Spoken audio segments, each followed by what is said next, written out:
Welcome to Be Still. Tonight, we read the book of Exodus, from the King James Bible. Chapter 1. Now these are the names of the children of Israel, which came into Egypt. Every man and his household came with Jacob.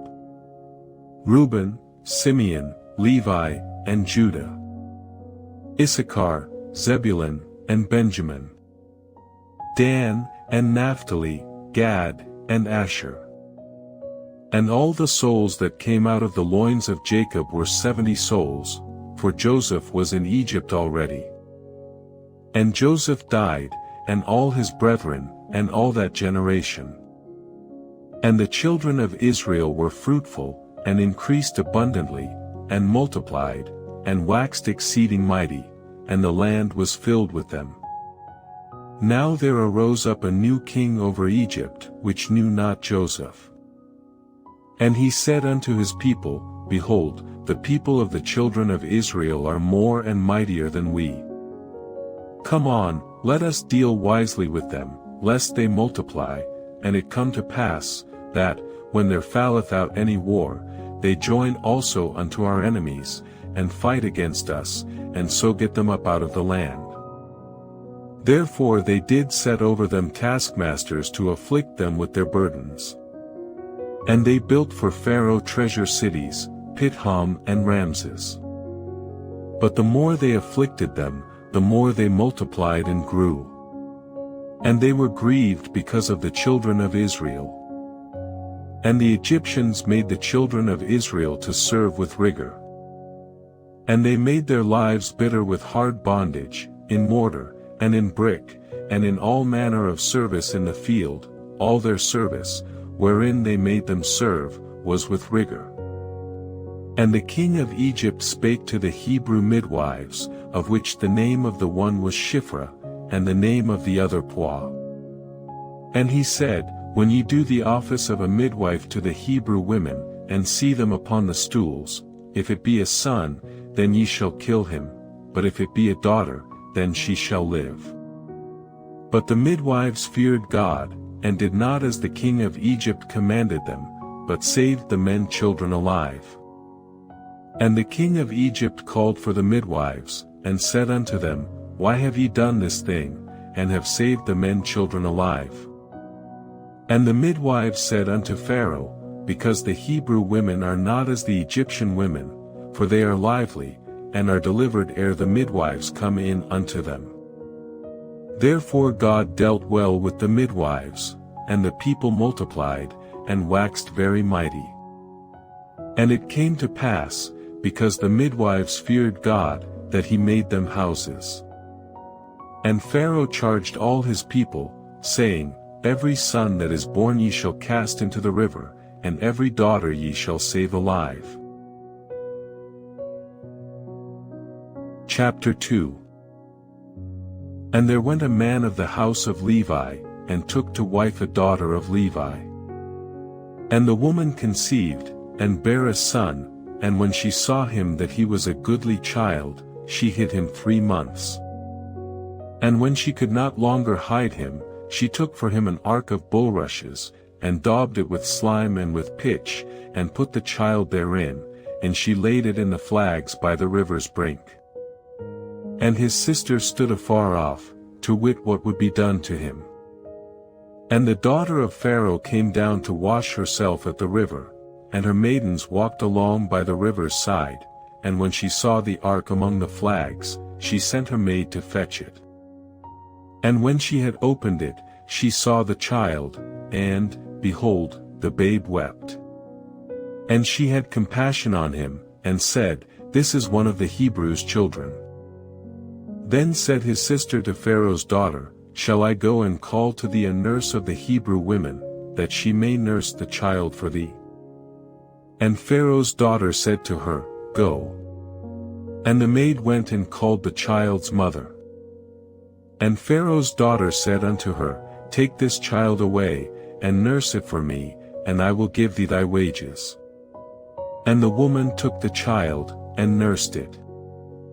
And the child grew, and she brought him unto Pharaoh's daughter, and he became her son. And she called his name Moses, and she said, Because I drew him out of the water. And it came to pass in those days, when Moses was grown, that he went out unto his brethren, and looked on their burdens, and he spied an Egyptian smiting an Hebrew, one of his brethren. And he looked this way and that way, and when he saw that there was no man, he slew the Egyptian, and hid him in the sand. And when he went out the second day, behold, 2 men of the Hebrews strove together, and he said to him that did the wrong, Wherefore smitest thou thy fellow? And he said, Who made thee a prince and a judge over us? Intendest thou to kill me, as thou killedst the Egyptian? And Moses feared, and said, Surely this thing is known. Now when Pharaoh heard this thing, he sought to slay Moses. But Moses fled from the face of Pharaoh, and dwelt in the land of Midian, and he sat down by a well. Now the priest of Midian had 7 daughters, and they came and drew water, and filled the troughs to water their father's flock. And the shepherds came and drove them away, but Moses stood up and helped them, and watered their flock. And when they came to Reuel their father, he said, How is it that ye are come so soon today? And they said, An Egyptian delivered us out of the hand of the shepherds, and also drew water enough for us, and watered the flock. And he said unto his daughters, And where is he?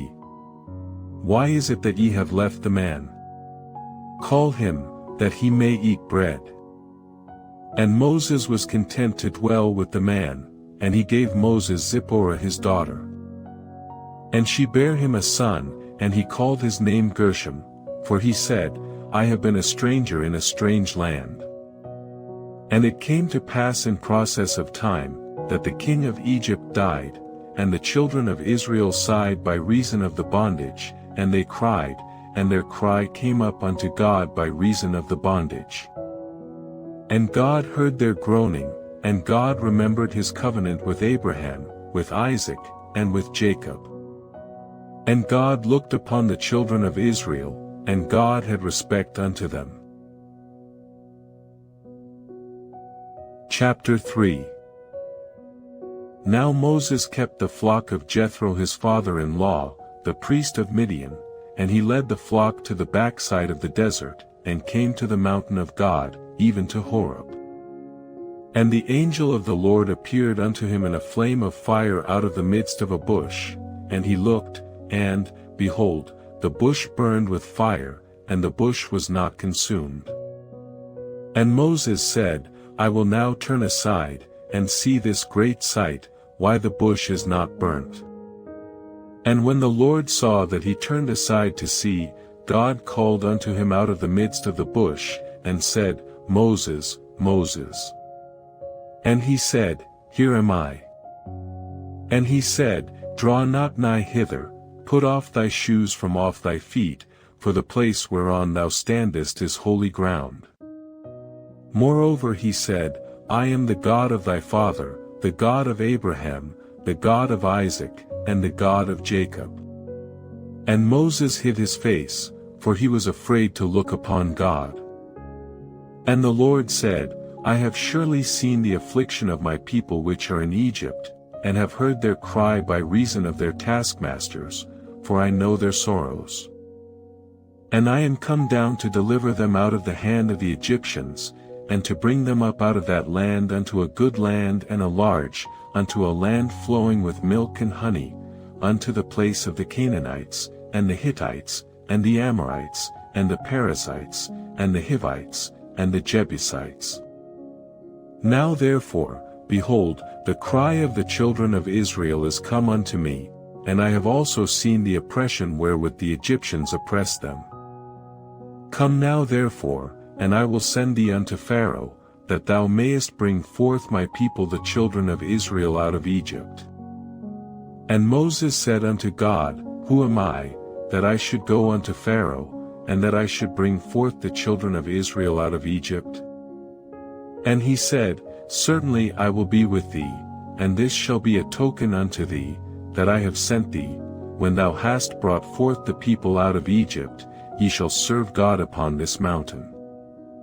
And Moses said unto God, Behold, when I come unto the children of Israel, and shall say unto them, The God of your fathers hath sent me unto you, and they shall say to me, What is his name? What shall I say unto them? And God said unto Moses, I am that I am, and he said, Thus shalt thou say unto the children of Israel, I am hath sent me unto you. And God said moreover unto Moses, Thus shalt thou say unto the children of Israel, The Lord God of your fathers, the God of Abraham, the God of Isaac, and the God of Jacob, hath sent me unto you. This is my name forever, and this is my memorial unto all generations. Go, and gather the elders of Israel together, and say unto them, The Lord God of your fathers, the God of Abraham, of Isaac, and of Jacob, appeared unto me, saying, I have surely visited you, and seen that which is done to you in Egypt. And I have said, I will bring you up out of the affliction of Egypt unto the land of the Canaanites, and the Hittites, and the Amorites, and the Perizzites, and the Hivites, and the Jebusites, unto a land flowing with milk and honey. And they shall hearken to thy voice, and thou shalt come, thou and the elders of Israel, unto the king of Egypt, and ye shall say unto him, The Lord God of the Hebrews hath met with us, and now let us go, we beseech thee, 3 days' journey into the wilderness, that we may sacrifice to the Lord our God. And I am sure that the king of Egypt will not let you go, no, not by a mighty hand.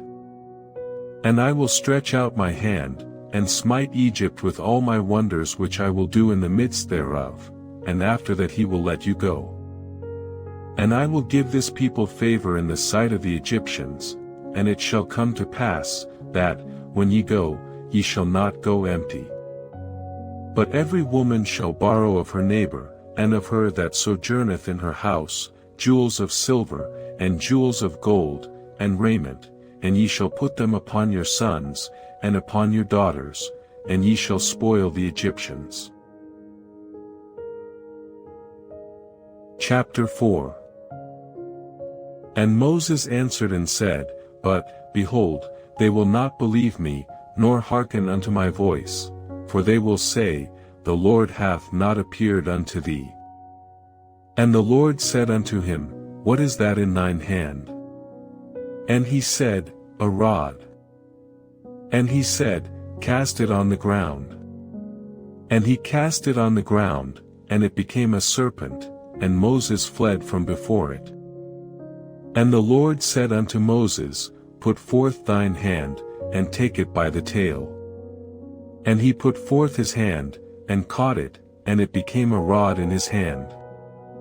That they may believe that the Lord God of their fathers, the God of Abraham, the God of Isaac, and the God of Jacob, hath appeared unto thee. And the Lord said furthermore unto him, Put now thine hand into thy bosom. And he put his hand into his bosom, and when he took it out, behold, his hand was leprous as snow. And he said, Put thine hand into thy bosom again. And he put his hand into his bosom again, and plucked it out of his bosom, and, behold, it was turned again as his other flesh. And it shall come to pass, if they will not believe thee, neither hearken to the voice of the first sign, that they will believe the voice of the latter sign. And it shall come to pass, if they will not believe also these 2 signs, neither hearken unto thy voice, that thou shalt take of the water of the river, and pour it upon the dry land, and the water which thou takest out of the river shall become blood upon the dry land. And Moses said unto the Lord, O my Lord, I am not eloquent, neither heretofore, nor since thou hast spoken unto thy servant, but I am slow of speech, and of a slow tongue. And the Lord said unto him, Who hath made man's mouth? Or who mocketh the dumb, or deaf, or the seeing, or the blind? Have not I the Lord? Now therefore go, and I will be with thy mouth, and teach thee what thou shalt say. And he said, O my Lord, send, I pray thee, by the hand of him whom thou wilt send. And the anger of the Lord was kindled against Moses, and he said, Is not Aaron the Levite thy brother? I know that he can speak well. And also, behold, he cometh forth to meet thee, and when he seeth thee, he will be glad in his heart. And thou shalt speak unto him, and put words in his mouth, and I will be with thy mouth, and with his mouth, and will teach you what ye shall do. And he shall be thy spokesman unto the people, and he shall be, even he shall be to thee instead of a mouth, and thou shalt be to him instead of God. And thou shalt take this rod in thine hand, wherewith thou shalt do signs. And Moses went and returned to Jethro his father-in-law, and said unto him, Let me go, I pray thee, and return unto my brethren which are in Egypt, and see whether they be yet alive. And Jethro said to Moses, Go in peace.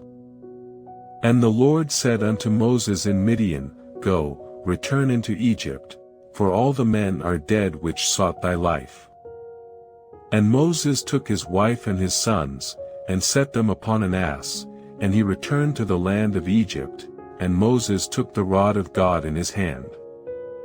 And the Lord said unto Moses, When thou goest to return into Egypt, see that thou do all those wonders before Pharaoh, which I have put in thine hand, but I will harden his heart, that he shall not let the people go. And thou shalt say unto Pharaoh, Thus saith the Lord, Israel is my son, even my firstborn. And I say unto thee, Let my son go, that he may serve me, and if thou refuse to let him go, behold, I will slay thy son, even thy firstborn. And it came to pass by the way in the inn, that the Lord met him, and sought to kill him. Then Zipporah took a sharp stone, and cut off the foreskin of her son, and cast it at his feet, and said, Surely a bloody husband art thou to me. So he let him go. Then she said, A bloody husband thou art, because of the circumcision. And the Lord said to Aaron, Go into the wilderness to meet Moses. And he went, and met him in the mount of God, and kissed him. And Moses told Aaron all the words of the Lord who had sent him, and all the signs which he had commanded him. And Moses and Aaron went and gathered together all the elders of the children of Israel. And Aaron spake all the words which the Lord had spoken unto Moses, and did the signs in the sight of the people. And the people believed, and when they heard that the Lord had visited the children of Israel, and that he had looked upon their affliction, then they bowed their heads and worshipped. Chapter 5. And afterward Moses and Aaron went in, and told Pharaoh, Thus saith the Lord God of Israel, Let my people go, that they may hold a feast unto me in the wilderness. And Pharaoh said, Who is the Lord, that I should obey his voice to let Israel go? I know not the Lord, neither will I let Israel go. And they said, The God of the Hebrews hath met with us.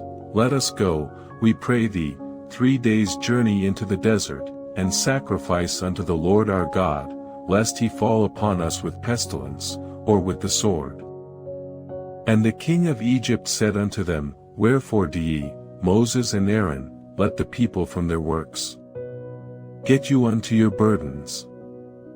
And Pharaoh said, Behold, the people of the land now are many, and ye make them rest from their burdens. And Pharaoh commanded the same day the taskmasters of the people, and their officers, saying, Ye shall no more give the people straw to make brick, as heretofore, let them go and gather straw for themselves. And the tale of the bricks, which they did make heretofore, ye shall lay upon them, ye shall not diminish aught thereof, for they be idle, therefore they cry, saying, Let us go and sacrifice to our God. Let their more work be laid upon the men, that they may labor therein, and let them not regard vain words. And the taskmasters of the people went out, and their officers, and they spake to the people, saying, Thus saith Pharaoh, I will not give you straw. Go ye, get you straw where ye can find it, yet not aught of your work shall be diminished. So the people were scattered abroad throughout all the land of Egypt to gather stubble instead of straw. And the taskmasters hasted them, saying, Fulfill your works, your daily tasks, as when there was straw. And the officers of the children of Israel, which Pharaoh's taskmasters had set over them, were beaten, and demanded, Wherefore have ye not fulfilled your task in making brick both yesterday and today, as heretofore? Then the officers of the children of Israel came and cried unto Pharaoh, saying, Wherefore dealest thou thus with thy servants? There is no straw given unto thy servants, and they say to us, Make brick, and, behold, thy servants are beaten, but the fault is in thine own people. But he said, Ye are idle, therefore ye say, Let us go and do sacrifice to the Lord. Go therefore now, and work, for there shall no straw be given you, yet shall ye deliver the tale of bricks. And the officers of the children of Israel did see that they were in evil case, after it was said, Ye shall not minish aught from your bricks of your daily task. And they met Moses and Aaron, who stood in the way, as they came forth from Pharaoh. And they said unto them, The Lord look upon you, and judge, because ye have made our savor to be abhorred in the eyes of Pharaoh, and in the eyes of his servants, to put a sword in their hand to slay us. And Moses returned unto the Lord, and said, Lord, wherefore hast thou so evil entreated this people? Why is it that thou hast sent me? For since I came to Pharaoh to speak in thy name, he hath done evil to this people, neither hast thou delivered thy people at all. Chapter 6. Then the Lord said unto Moses, Now shalt thou see what I will do to Pharaoh, for with a strong hand shall he let them go, and with a strong hand shall he drive them out of his land. And God spake unto Moses, and said unto him, I am the Lord. And I appeared unto Abraham, unto Isaac, and unto Jacob, by the name of God Almighty, but by my name Jehovah was I not known to them. And I have also established my covenant with them, to give them the land of Canaan, the land of their pilgrimage, wherein they were strangers. And I have also heard the groaning of the children of Israel, whom the Egyptians keep in bondage, and I have remembered my covenant. Wherefore say unto the children of Israel, I am the Lord, and I will bring you out from under the burdens of the Egyptians, and I will rid you out of their bondage, and I will redeem you with a stretched out arm, and with great judgments. And I will take you to me for a people, and I will be to you a God, and ye shall know that I am the Lord your God, which bringeth you out from under the burdens of the Egyptians. And I will bring you in unto the land, concerning the which I did swear to give it to Abraham, to Isaac, and to Jacob, and I will give it you for an heritage, I am the Lord. And Moses spake so unto the children of Israel, but they hearkened not unto Moses for anguish of spirit, and for cruel bondage. And the Lord spake unto Moses, saying, Go in, speak unto Pharaoh king of Egypt, that he let the children of Israel go out of his land. And Moses spake before the Lord, saying, Behold, the children of Israel have not hearkened unto me, how then shall Pharaoh hear me, who am of uncircumcised lips? And the Lord spake unto Moses and unto Aaron, and gave them a charge unto the children of Israel, and unto Pharaoh king of Egypt, to bring the children of Israel out of the land of Egypt. These be the heads of their fathers' houses, the sons of Reuben the firstborn of Israel, Hanok, and Palu, Hezron, and Carmi, these be the families of Reuben. And the sons of Simeon, Jemuel, and Jamin, and Ohad, and Jachin, and Zohar, and Shaul the son of a Canaanitish woman, these are the families of Simeon. And these are the names of the sons of Levi according to their generations, Gershon, and Kohath, and Merari, and the years of the life of Levi were 137 years. The sons of Gershon, Libni, and Shimi, according to their families. And the sons of Kohath, Amram, and Izhar, and Hebron, and Uzziel, and the years of the life of Kohath were 133 years. And the sons of Merari, Mahali and Mushi, these are the families of Levi according to their generations. And Amram took him Jochebed his father's sister to wife, and she bare him Aaron and Moses, and the years of the life of Amram were 137 years. And the sons of Izhar, Korah, and Nepheg, and Zikri. And the sons of Uzziel, Mishael, and Elzaphan, and Zithri.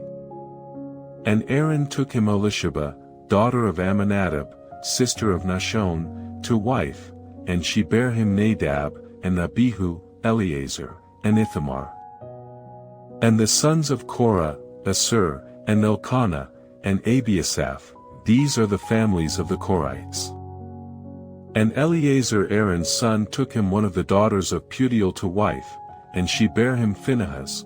These are the heads of the fathers of the Levites according to their families. These are that Aaron and Moses, to whom the Lord said, Bring out the children of Israel from the land of Egypt according to their armies. These are they which spake to Pharaoh king of Egypt, to bring out the children of Israel from Egypt. These are that Moses and Aaron. And it came to pass on the day when the Lord spake unto Moses in the land of Egypt, that the Lord spake unto Moses, saying, I am the Lord, speak thou unto Pharaoh king of Egypt all that I say unto thee. And Moses said before the Lord, Behold, I am of uncircumcised lips, and how shall Pharaoh hearken unto me? Chapter 7. And the Lord said unto Moses, See, I have made thee a god to Pharaoh, and Aaron thy brother shall be thy prophet. Thou shalt speak all that I command thee, and Aaron thy brother shall speak unto Pharaoh, that he send the children of Israel out of his land. And I will harden Pharaoh's heart, and multiply my signs and my wonders in the land of Egypt. But Pharaoh shall not hearken unto you, that I may lay my hand upon Egypt, and bring forth mine armies, and my people the children of Israel, out of the land of Egypt by great judgments. And the Egyptians shall know that I am the Lord, when I stretch forth mine hand upon Egypt, and bring out the children of Israel from among them. And Moses and Aaron did as the Lord commanded them, so did they. And Moses was 80 years old, and Aaron 83 years old, when they spake unto Pharaoh. And the Lord spake unto Moses and unto Aaron, saying, When Pharaoh shall speak unto you, saying, Shew a miracle for you, then thou shalt say unto Aaron, Take thy rod, and cast it before Pharaoh, and it shall become a serpent. And Moses and Aaron went in unto Pharaoh, and they did so as the Lord had commanded, and Aaron cast down his rod before Pharaoh, and before his servants, and it became a serpent. Then Pharaoh also called the wise men and the sorcerers, now the magicians of Egypt, they also did in like manner with their enchantments. For they cast down every man his rod, and they became serpents, but Aaron's rod swallowed up their rods. And he hardened Pharaoh's heart, that he hearkened not unto them, as the Lord had said. And the Lord said unto Moses, Pharaoh's heart is hardened, he refuseth to let the people go. Get thee unto Pharaoh in the morning, lo, he goeth out unto the water, and thou shalt stand by the river's brink against he come, and the rod which was turned to a serpent shalt thou take in thine hand. And thou shalt say unto him, The Lord God of the Hebrews hath sent me unto thee, saying, Let my people go, that they may serve me in the wilderness, and, behold, hitherto thou wouldest not hear. Thus saith the Lord, in this thou shalt know that I am the Lord. Behold, I will smite with the rod that is in mine hand upon the waters which are in the river, and they shall be turned to blood. And the fish that is in the river shall die, and the river shall stink, and the Egyptians shall loathe to drink of the water of the river. And the Lord spake unto Moses, say unto Aaron, Take thy rod, and stretch out thine hand upon the waters of Egypt, upon their streams, upon their rivers, and upon their ponds, and upon all their pools of water, that they may become blood, and that there may be blood throughout all the land of Egypt, both in vessels of wood, and in vessels of stone. And Moses and Aaron did so, as the Lord commanded, and he lifted up the rod, and smote the waters that were in the river, in the sight of Pharaoh, and in the sight of his servants, and all the waters that were in the river were turned to blood. And the fish that was in the river died, and the river stank, and the Egyptians could not drink of the water of the river, and there was blood throughout all the land of Egypt. And the magicians of Egypt did so with their enchantments, and Pharaoh's heart was hardened, neither did he hearken unto them, as the Lord had said. And Pharaoh turned and went into his house, neither did he set his heart to this also. And all the Egyptians digged round about the river for water to drink, for they could not drink of the water of the river. And 7 days were fulfilled, after that the Lord had smitten the river. Chapter 8. And the Lord spake unto Moses, Go unto Pharaoh, and say unto him, Thus saith the Lord, Let my people go, that they may serve me. And if thou refuse to let them go, behold, I will smite all thy borders with frogs. And the river shall bring forth frogs abundantly, which shall go up and come into thine house, and into thy bedchamber, and upon thy bed, and into the house of thy servants, and upon thy people, and into thine ovens, and into thy kneading troughs. And the frogs shall come up both on thee, and upon thy people, and upon all thy servants. And the Lord spake unto Moses, Say unto Aaron, Stretch forth thine hand with thy rod over the streams, over the rivers, and over the ponds, and cause frogs to come up upon the land of Egypt. And Aaron stretched out his hand over the waters of Egypt, and the frogs came up, and covered the land of Egypt. And the magicians did so with their enchantments, and brought up frogs upon the land of Egypt. Then Pharaoh called for Moses and Aaron, and said, Entreat the Lord, that he may take away the frogs from me, and from my people, and I will let the people go, that they may do sacrifice unto the Lord. And Moses said unto Pharaoh, Glory over me, when shall I entreat for thee, and for thy servants, and for thy people, to destroy the frogs from thee and thy houses, that they may remain in the river only? And he said, Tomorrow. And he said, Be it according to thy word, that thou mayest know that there is none like unto the Lord our God. And the frogs shall depart from thee, and from thy houses, and from thy servants, and from thy people, they shall remain in the river only. And Moses and Aaron went out from Pharaoh, and Moses cried unto the Lord because of the frogs which he had brought against Pharaoh. And the Lord did according to the word of Moses, and the frogs died out of the houses, out of the villages, and out of the fields. And they gathered them together upon heaps, and the land stank. But when Pharaoh saw that there was respite, he hardened his heart, and hearkened not unto them, as the Lord had said. And the Lord said unto Moses, Say unto Aaron, Stretch out thy rod, and smite the dust of the land, that it may become lice throughout all the land of Egypt.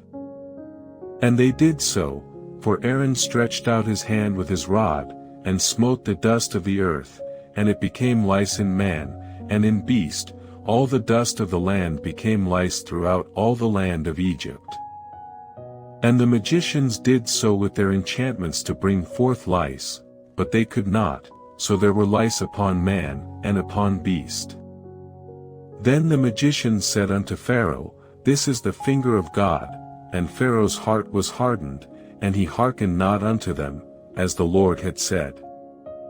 And the Lord said unto Moses, Rise up early in the morning, and stand before Pharaoh. Lo, he cometh forth to the water, and say unto him, Thus saith the Lord, Let my people go, that they may serve me. Else, if thou wilt not let my people go, behold, I will send swarms of flies upon thee, and upon thy servants, and upon thy people, and into thy houses, and the houses of the Egyptians shall be full of swarms of flies, and also the ground whereon they are. And I will sever in that day the land of Goshen, in which my people dwell, that no swarms of flies shall be there, to the end thou mayest know that I am the Lord in the midst of the earth. And I will put a division between my people and thy people, tomorrow shall this sign be. And the Lord did so, and there came a grievous swarm of flies into the house of Pharaoh, and into his servants' houses, and into all the land of Egypt. The land was corrupted by reason of the swarm of flies. And Pharaoh called for Moses and for Aaron, and said, Go ye, sacrifice to your God in the land. And Moses said, It is not meet so to do, for we shall sacrifice the abomination of the Egyptians to the Lord our God. Lo, shall we sacrifice the abomination of the Egyptians before their eyes, and will they not stone us? We will go 3 days' journey into the wilderness, and sacrifice to the Lord our God, as he shall command us. And Pharaoh said, I will let you go, that ye may sacrifice to the Lord your God in the wilderness, only ye shall not go very far away, entreat for me. And Moses said, Behold, I go out from thee, and I will entreat the Lord that the swarms of flies may depart from Pharaoh, from his servants, and from his people, tomorrow, but let not Pharaoh deal deceitfully any more in not letting the people go to sacrifice to the Lord. And Moses went out from Pharaoh, and entreated the Lord. And the Lord did according to the word of Moses, and he removed the swarms of flies from Pharaoh, from his servants, and from his people, there remained not one. And Pharaoh hardened his heart at this time also, neither would he let the people go. Chapter 9. Then the Lord said unto Moses, Go in unto Pharaoh, and tell him, Thus saith the Lord God of the Hebrews, Let my people go, that they may serve me. For if thou refuse to let them go, and wilt hold them still, behold, the hand of the Lord is upon thy cattle which is in the field, upon the horses, upon the asses, upon the camels, upon the oxen, and upon the sheep, there shall be a very grievous murrain. And the Lord shall sever between the cattle of Israel and the cattle of Egypt, and there shall nothing die of all that is the children's of Israel. And the Lord appointed a set time, saying, Tomorrow the Lord shall do this thing in the land. And the Lord did that thing on the morrow, and all the cattle of Egypt died, but of the cattle of the children of Israel died not one. And Pharaoh sent, and, behold, there was not one of the cattle of the Israelites dead. And the heart of Pharaoh was hardened, and he did not let the people go. And the Lord said unto Moses and unto Aaron, Take to you handfuls of ashes of the furnace, and let Moses sprinkle it toward the heaven in the sight of Pharaoh. And it shall become small dust in all the land of Egypt, and shall be a boil breaking forth with blains upon man, and upon beast, throughout all the land of Egypt. And they took ashes of the furnace, and stood before Pharaoh, and Moses sprinkled it up toward heaven, and it became a boil breaking forth with blains upon man, and upon beast. And the magicians could not stand before Moses because of the boils, for the boil was upon the magicians, and upon all the Egyptians. And the Lord hardened the heart of Pharaoh, and he hearkened not unto them, as the Lord had spoken unto Moses. And the Lord said unto Moses, Rise up early in the morning, and stand before Pharaoh, and say unto him, Thus saith the Lord God of the Hebrews, Let my people go, that they may serve me. For I will at this time send all my plagues upon thine heart, and upon thy servants, and upon thy people, that thou mayest know that there is none like me in all the earth. For now I will stretch out my hand, that I may smite thee and thy people with pestilence, and thou shalt be cut off from the earth.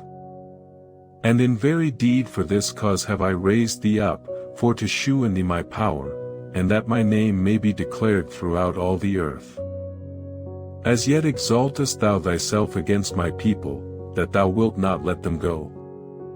Behold, tomorrow about this time I will cause it to rain a very grievous hail, such as hath not been in Egypt since the foundation thereof even until now. Send therefore now, and gather thy cattle, and all that thou hast in the field, for upon every man and beast which shall be found in the field, and shall not be brought home, the hail shall come down upon them, and they shall die. He that feared the word of the Lord among the servants of Pharaoh made his servants and his cattle flee into the houses. And he that regarded not the word of the Lord left his servants and his cattle in the field. And the Lord said unto Moses, Stretch forth thine hand toward heaven, that there may be hail in all the land of Egypt, upon man, and upon beast, and upon every herb of the field, throughout the land of Egypt. And Moses stretched forth his rod toward heaven, and the Lord sent thunder and hail, and the fire ran along upon the ground, and the Lord rained hail upon the land of Egypt. So there was hail, and fire mingled with the hail, very grievous, such as there was none like it in all the land of Egypt since it became a nation. And the hail smote throughout all the land of Egypt all that was in the field, both man and beast, and the hail smote every herb of the field, and brake every tree of the field. Only in the land of Goshen, where the children of Israel were, was there no hail. And Pharaoh sent, and called for Moses and Aaron, and said unto them, I have sinned this time, the Lord is righteous, and I and my people are wicked. Entreat the Lord, for it is enough, that there be no more mighty thunderings and hail, and I will let you go, and ye shall stay no longer. And Moses said unto him, As soon as I am gone out of the city, I will spread abroad my hands unto the Lord, and the thunder shall cease, neither shall there be any more hail, that thou mayest know how that the earth is the Lord's. But as for thee and thy servants, I know that ye will not yet fear the Lord God. And the flax and the barley was smitten, for the barley was in the ear, and the flax was bald. But the wheat and the rye were not smitten, for they were not grown up. And Moses went out of the city from Pharaoh, and spread abroad his hands unto the Lord, and the thunders and hail ceased, and the rain was not poured upon the earth. And when Pharaoh saw that the rain and the hail and the thunders were ceased, he sinned yet more, and hardened his heart, he and his servants. And the heart of Pharaoh was hardened, neither would he let the children of Israel go, as the Lord had spoken by Moses. Chapter 10. And the Lord said unto Moses, Go in unto Pharaoh, for I have hardened his heart, and the heart of his servants, that I might shew these my signs before him. And that thou mayest tell in the ears of thy son, and of thy son's son, what things I have wrought in Egypt, and my signs which I have done among them, that ye may know how that I am the Lord. And Moses and Aaron came in unto Pharaoh, and said unto him, Thus saith the Lord God of the Hebrews, How long wilt thou refuse to humble thyself before me? Let my people go, that they may serve me. Else, if thou refuse to let my people go, behold, tomorrow will I bring the locusts into thy coast. And they shall cover the face of the earth, that one cannot be able to see the earth, and they shall eat the residue of that which is escaped, which remaineth unto you from the hail, and shall eat every tree which groweth for you out of the field. And they shall fill thy houses, and the houses of all thy servants, and the houses of all the Egyptians, which neither thy fathers, nor thy fathers' fathers have seen, since the day that they were upon the earth unto this day. And he turned himself, and went out from Pharaoh. And Pharaoh's servant said unto him, How long shall this man be a snare unto us? Let the men go, that they may serve the Lord their God. Knowest thou not yet that Egypt is destroyed? And Moses and Aaron were brought again unto Pharaoh, and he said unto them, Go, serve the Lord your God, but who are they that shall go? And Moses said, We will go with our young and with our old, with our sons and with our daughters, with our flocks and with our herds will we go, for we must hold a feast unto the Lord. And he said unto them, Let the Lord be so with you, as I will let you go, and your little ones, look to it, for evil is before you. Not so, go now ye that are men, and serve the Lord, for that ye did desire. And they were driven out from Pharaoh's presence. And the Lord said unto Moses, Stretch out thine hand over the land of Egypt for the locusts, that they may come up upon the land of Egypt, and eat every herb of the land, even all that the hail hath left. And Moses stretched forth his rod over the land of Egypt, and the Lord brought an east wind upon the land all that day, and all that night, and when it was morning, the east wind brought the locusts. And the locusts went up over all the land of Egypt, and rested in all the coasts of Egypt. Very grievous were they. Before them there were no such locusts as they, neither after them shall be such. For they covered the face of the whole earth, so that the land was darkened, and they did eat every herb of the land, and all the fruit of the trees which the hail had left, and there remained not any green thing in the trees, or in the herbs of the field, through all the land of Egypt.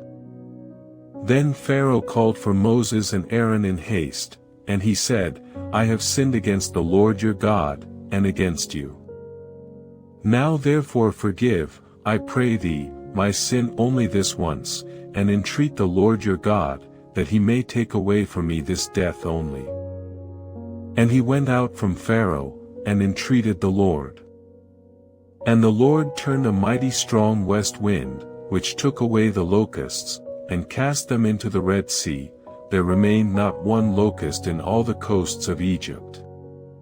But the Lord hardened Pharaoh's heart, so that he would not let the children of Israel go.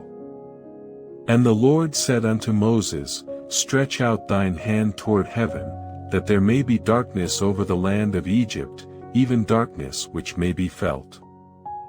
And Moses stretched forth his hand toward heaven, and there was a thick darkness in all the land of Egypt 3 days. They saw not one another, neither rose any from his place for 3 days, but all the children of Israel had light in their dwellings. And Pharaoh called unto Moses, and said, Go ye, serve the Lord, only let your flocks and your herds be stayed, let your little ones also go with you. And Moses said, Thou must give us also sacrifices and burnt offerings, that we may sacrifice unto the Lord our God.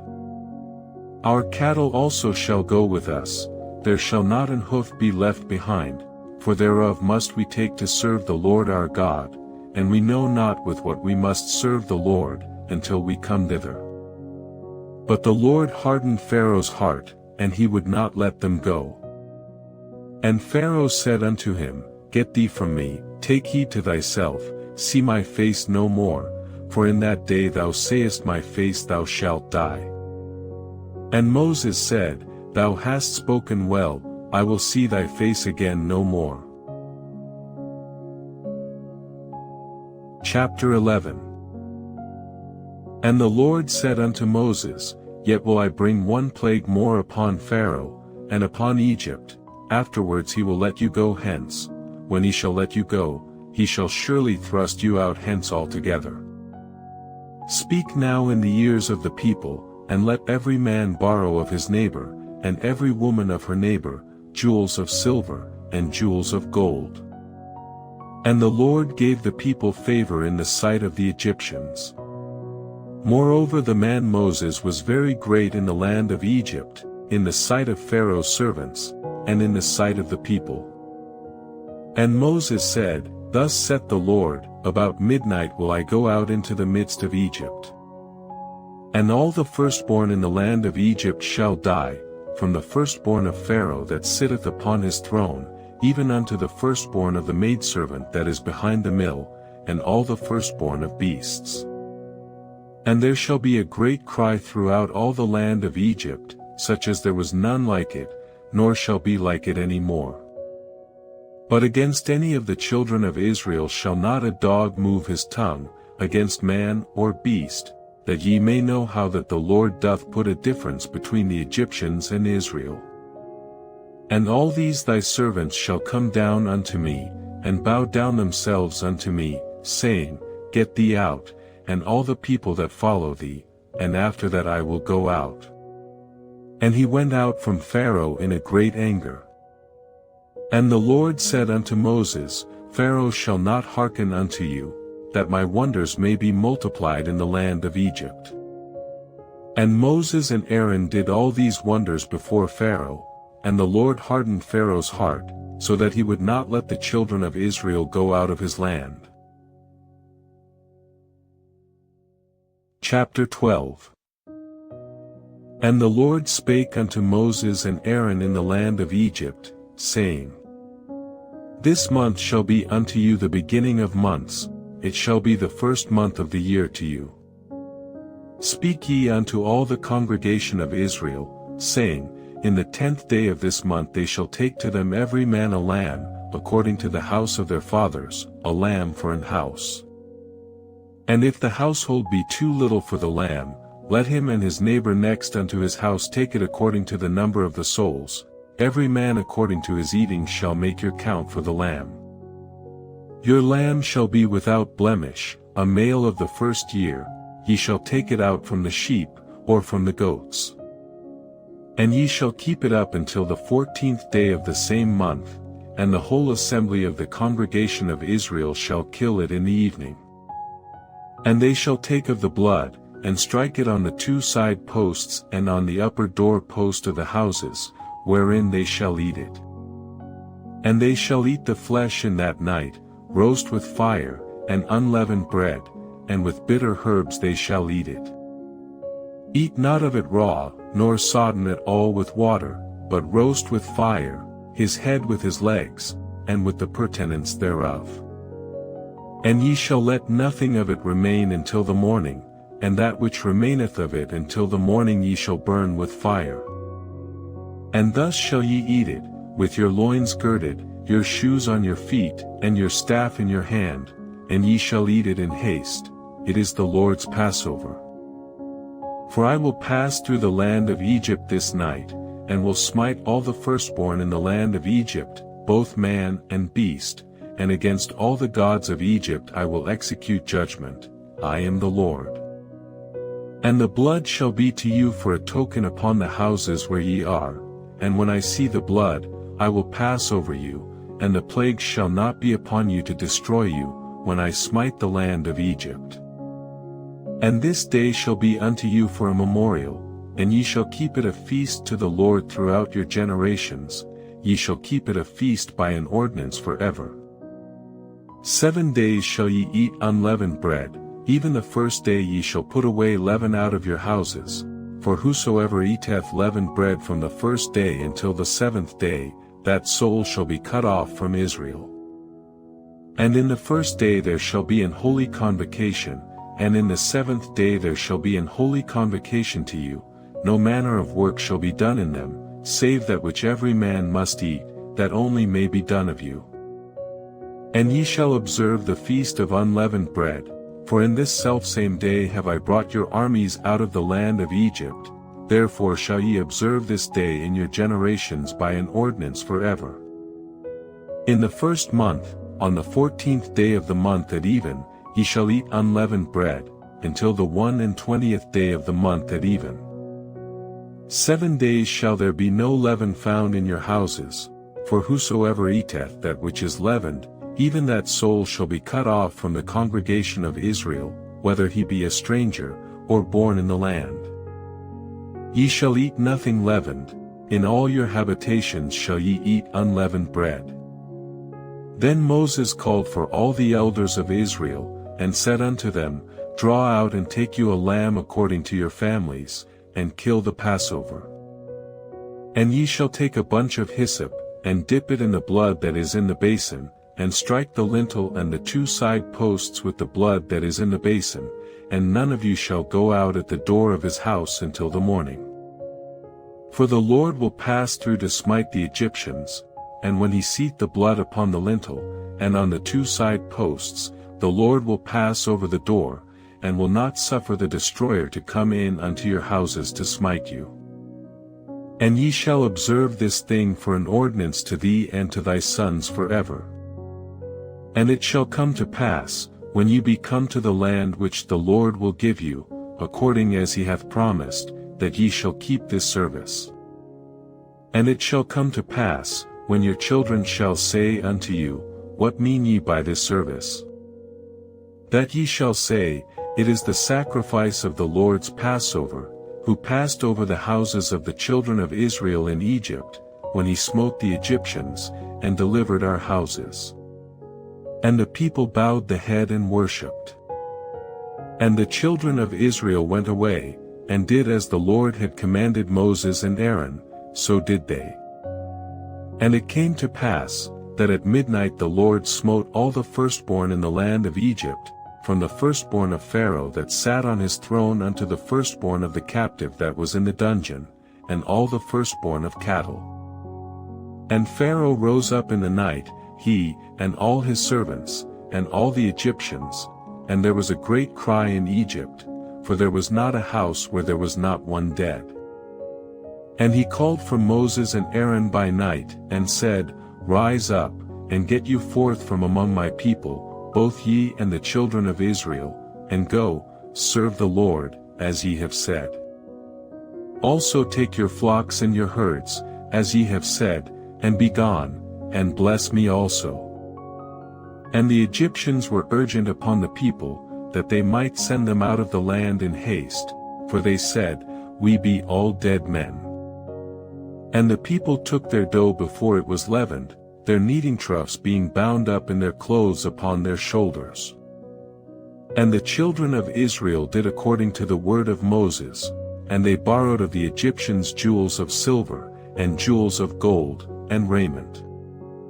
And the Lord gave the people favor in the sight of the Egyptians, so that they lent unto them such things as they required. And they spoiled the Egyptians. And the children of Israel journeyed from Ramesses to Succoth, about 600,000 on foot that were men, beside children. And a mixed multitude went up also with them, and flocks, and herds, even very much cattle. And they baked unleavened cakes of the dough which they brought forth out of Egypt, for it was not leavened, because they were thrust out of Egypt, and could not tarry, neither had they prepared for themselves any victual. Now the sojourning of the children of Israel, who dwelt in Egypt, was 430 years. And it came to pass at the end of the 430 years, even the selfsame day it came to pass, that all the hosts of the Lord went out from the land of Egypt. It is a night to be much observed unto the Lord for bringing them out from the land of Egypt. This is that night of the Lord to be observed of all the children of Israel in their generations. And the Lord said unto Moses and Aaron, This is the ordinance of the Passover, there shall no stranger eat thereof. But every man's servant that is bought for money, when thou hast circumcised him, then shall he eat thereof. A foreigner and an hired servant shall not eat thereof. In one house shall it be eaten, thou shalt not carry forth aught of the flesh abroad out of the house, neither shall ye break a bone thereof. All the congregation of Israel shall keep it. And when a stranger shall sojourn with thee, and will keep the Passover to the Lord, let all his males be circumcised, and then let him come near and keep it, and he shall be as one that is born in the land, for no uncircumcised person shall eat thereof. One law shall be to him that is homeborn, and unto the stranger that sojourneth among you. Thus did all the children of Israel, as the Lord commanded Moses and Aaron, so did they. And it came to pass the selfsame day, that the Lord did bring the children of Israel out of the land of Egypt by their armies. Chapter 13. And the Lord spake unto Moses, saying, Sanctify unto me all the firstborn, whatsoever openeth the womb among the children of Israel, both of man and of beast, it is mine. And Moses said unto the people, Remember this day, in which ye came out from Egypt, out of the house of bondage, for by strength of hand the Lord brought you out from this place, there shall no leavened bread be eaten. This day came ye out in the month Abib. And it shall be when the Lord shall bring thee into the land of the Canaanites, and the Hittites, and the Amorites, and the Hivites, and the Jebusites, which he sware unto thy fathers to give thee, a land flowing with milk and honey, that thou shalt keep this service in this month. 7 days thou shalt eat unleavened bread, and in the 7th day shall be a feast to the Lord. Unleavened bread shall be eaten 7 days, and there shall no leavened bread be seen with thee, neither shall there be leaven seen with thee in all thy quarters. And thou shalt shew thy son in that day, saying, This is done because of that which the Lord did unto me when I came forth out of Egypt. And it shall be for a sign unto thee upon thine hand, and for a memorial between thine eyes, that the Lord's law may be in thy mouth, for with a strong hand hath the Lord brought thee out of Egypt. Thou shalt therefore keep this ordinance in his season from year to year. And it shall be when the Lord shall bring thee into the land of the Canaanites, as he sware unto thee and to thy fathers, and shall give it thee, that thou shalt set apart unto the Lord all that openeth the matrix, and every firstling that cometh of a beast which thou hast, the males shall be the Lord's. And every firstling of an ass thou shalt redeem with a lamb, and if thou wilt not redeem it, then thou shalt break his neck, and all the firstborn of man among thy children shalt thou redeem. And it shall be when thy son asketh thee in time to come, saying, What is this? That thou shalt say unto him, By strength of hand the Lord brought us out from Egypt, from the house of bondage. And it came to pass, when Pharaoh would hardly let us go, that the Lord slew all the firstborn in the land of Egypt, both the firstborn of man, and the firstborn of beast. Therefore I sacrifice to the Lord all that openeth the matrix, being males, but all the firstborn of my children I redeem. And it shall be for a token upon thine hand, and for frontlets between thine eyes, for by strength of hand the Lord brought us forth out of Egypt. And it came to pass, when Pharaoh had let the people go, that God led them not through the way of the land of the Philistines, although that was near, for God said, Lest peradventure the people repent when they see war, and they return to Egypt. But God led the people about, through the way of the wilderness of the Red Sea, and the children of Israel went up harnessed out of the land of Egypt. And Moses took the bones of Joseph with him, for he had straitly sworn the children of Israel, saying, God will surely visit you, and ye shall carry up my bones away hence with you. And they took their journey from Succos, and encamped in Etham, in the edge of the wilderness. And the Lord went before them by day in a pillar of a cloud, to lead them the way, and by night in a pillar of fire, to give them light, to go by day and night. He took not away the pillar of the cloud by day, nor the pillar of fire by night, from before the people. Chapter 14. And the Lord spake unto Moses, saying, Speak unto the children of Israel, that they turn and encamp before Pi-hahiroth, between Migdol and the sea, over against Baal-zephon, before it shall ye encamp by the sea. For Pharaoh will say of the children of Israel, They are entangled in the land, the wilderness hath shut them in. And I will harden Pharaoh's heart, that he shall follow after them, and I will be honored upon Pharaoh, and upon all his host, that the Egyptians may know that I am the Lord. And they did so. And it was told the king of Egypt that the people fled, and the heart of Pharaoh and of his servants was turned against the people, and they said, Why have we done this, that we have let Israel go from serving us? And he made ready his chariot, and took his people with him. And he took 600 chosen chariots, and all the chariots of Egypt, and captains over every one of them.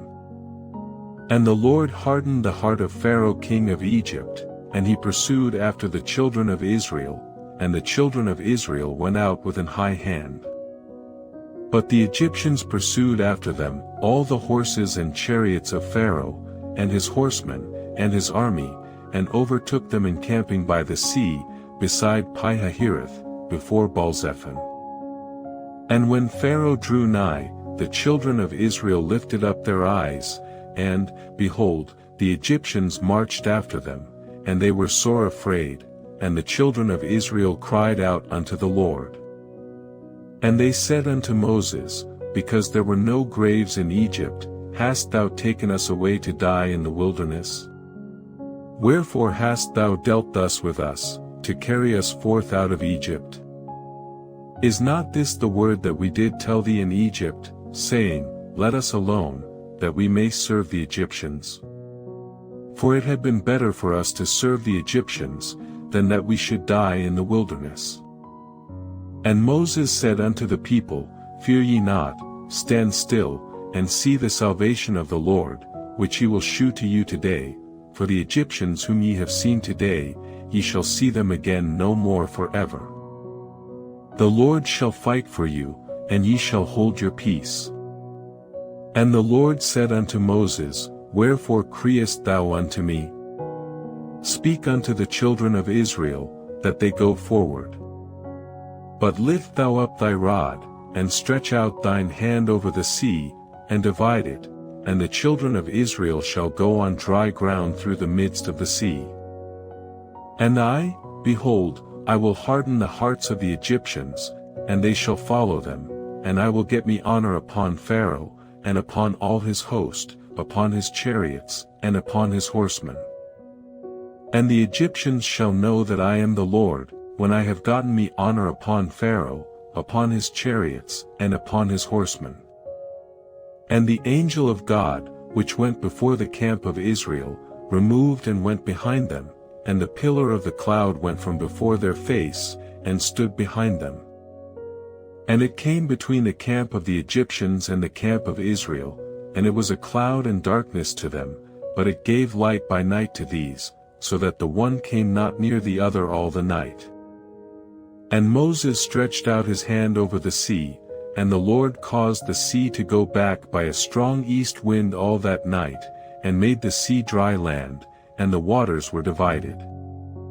And the children of Israel went into the midst of the sea upon the dry ground, and the waters were a wall unto them on their right hand, and on their left. And the Egyptians pursued, and went in after them to the midst of the sea, even all Pharaoh's horses, his chariots, and his horsemen. And it came to pass, that in the morning watch the Lord looked unto the host of the Egyptians through the pillar of fire and of the cloud, and troubled the host of the Egyptians. And took off their chariot wheels, that they drave them heavily, so that the Egyptians said, Let us flee from the face of Israel, for the Lord fighteth for them against the Egyptians.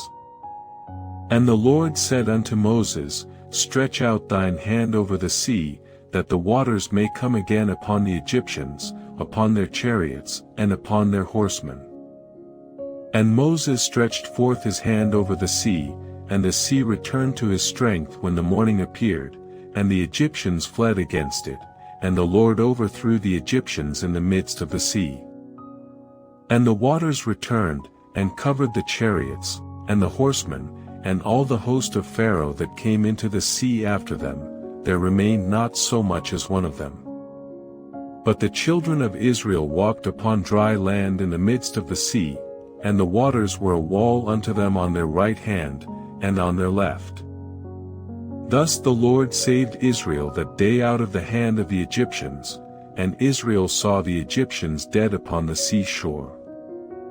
And Israel saw that great work which the Lord did upon the Egyptians, and the people feared the Lord, and believed the Lord, and his servant Moses.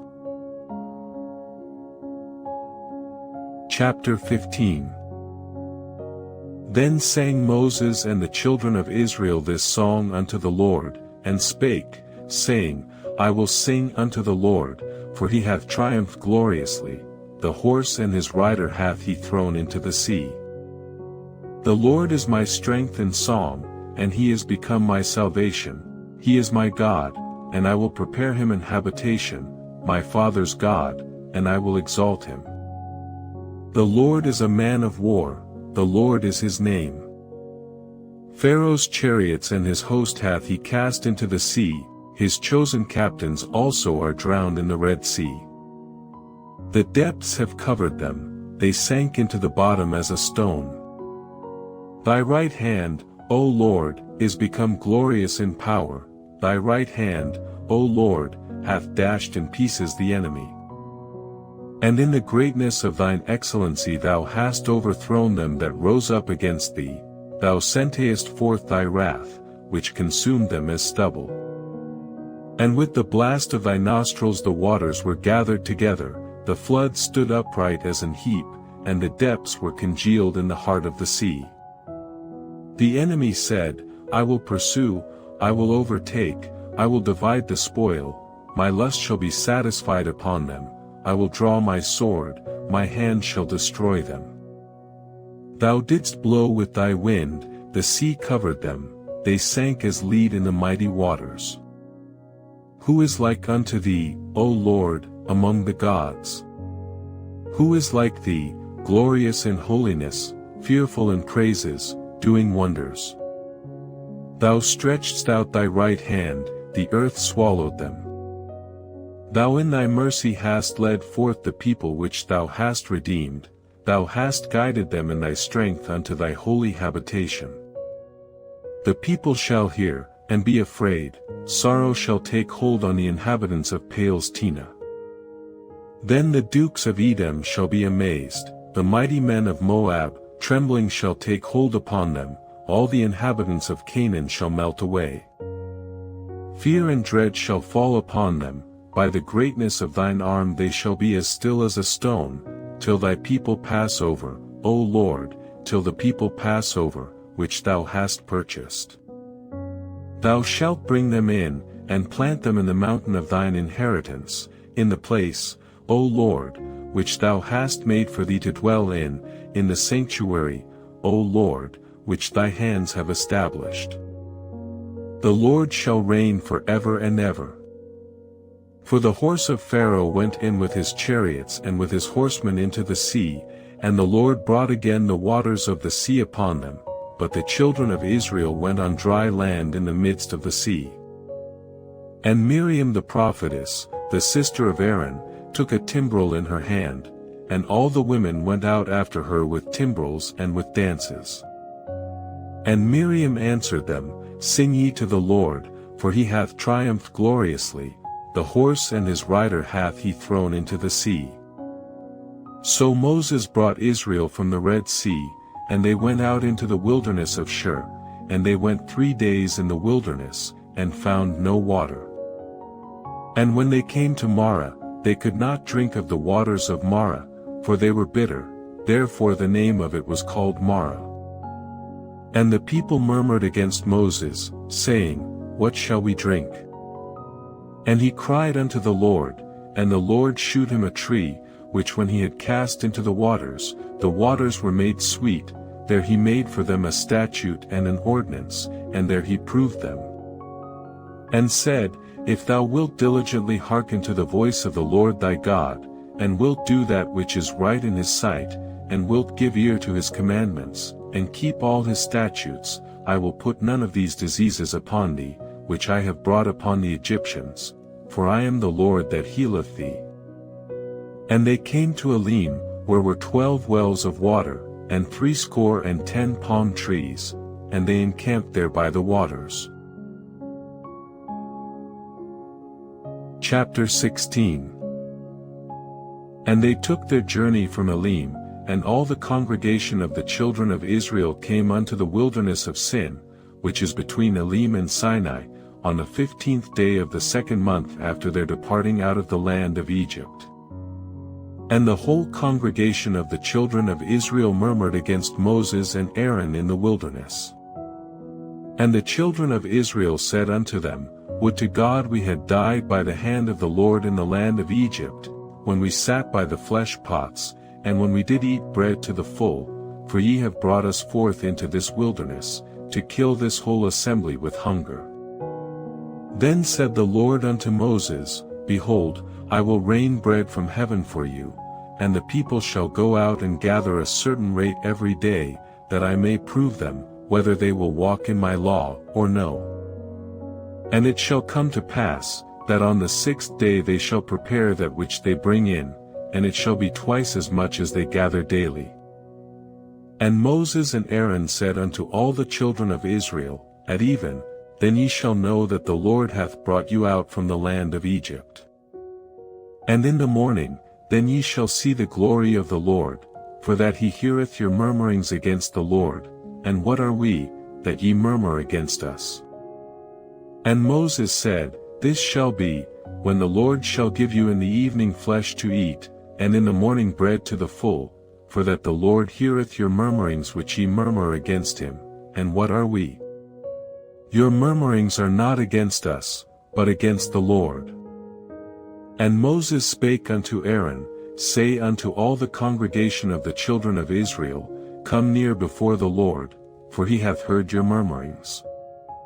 And it came to pass, as Aaron spake unto the whole congregation of the children of Israel, that they looked toward the wilderness, and, behold, the glory of the Lord appeared in the cloud.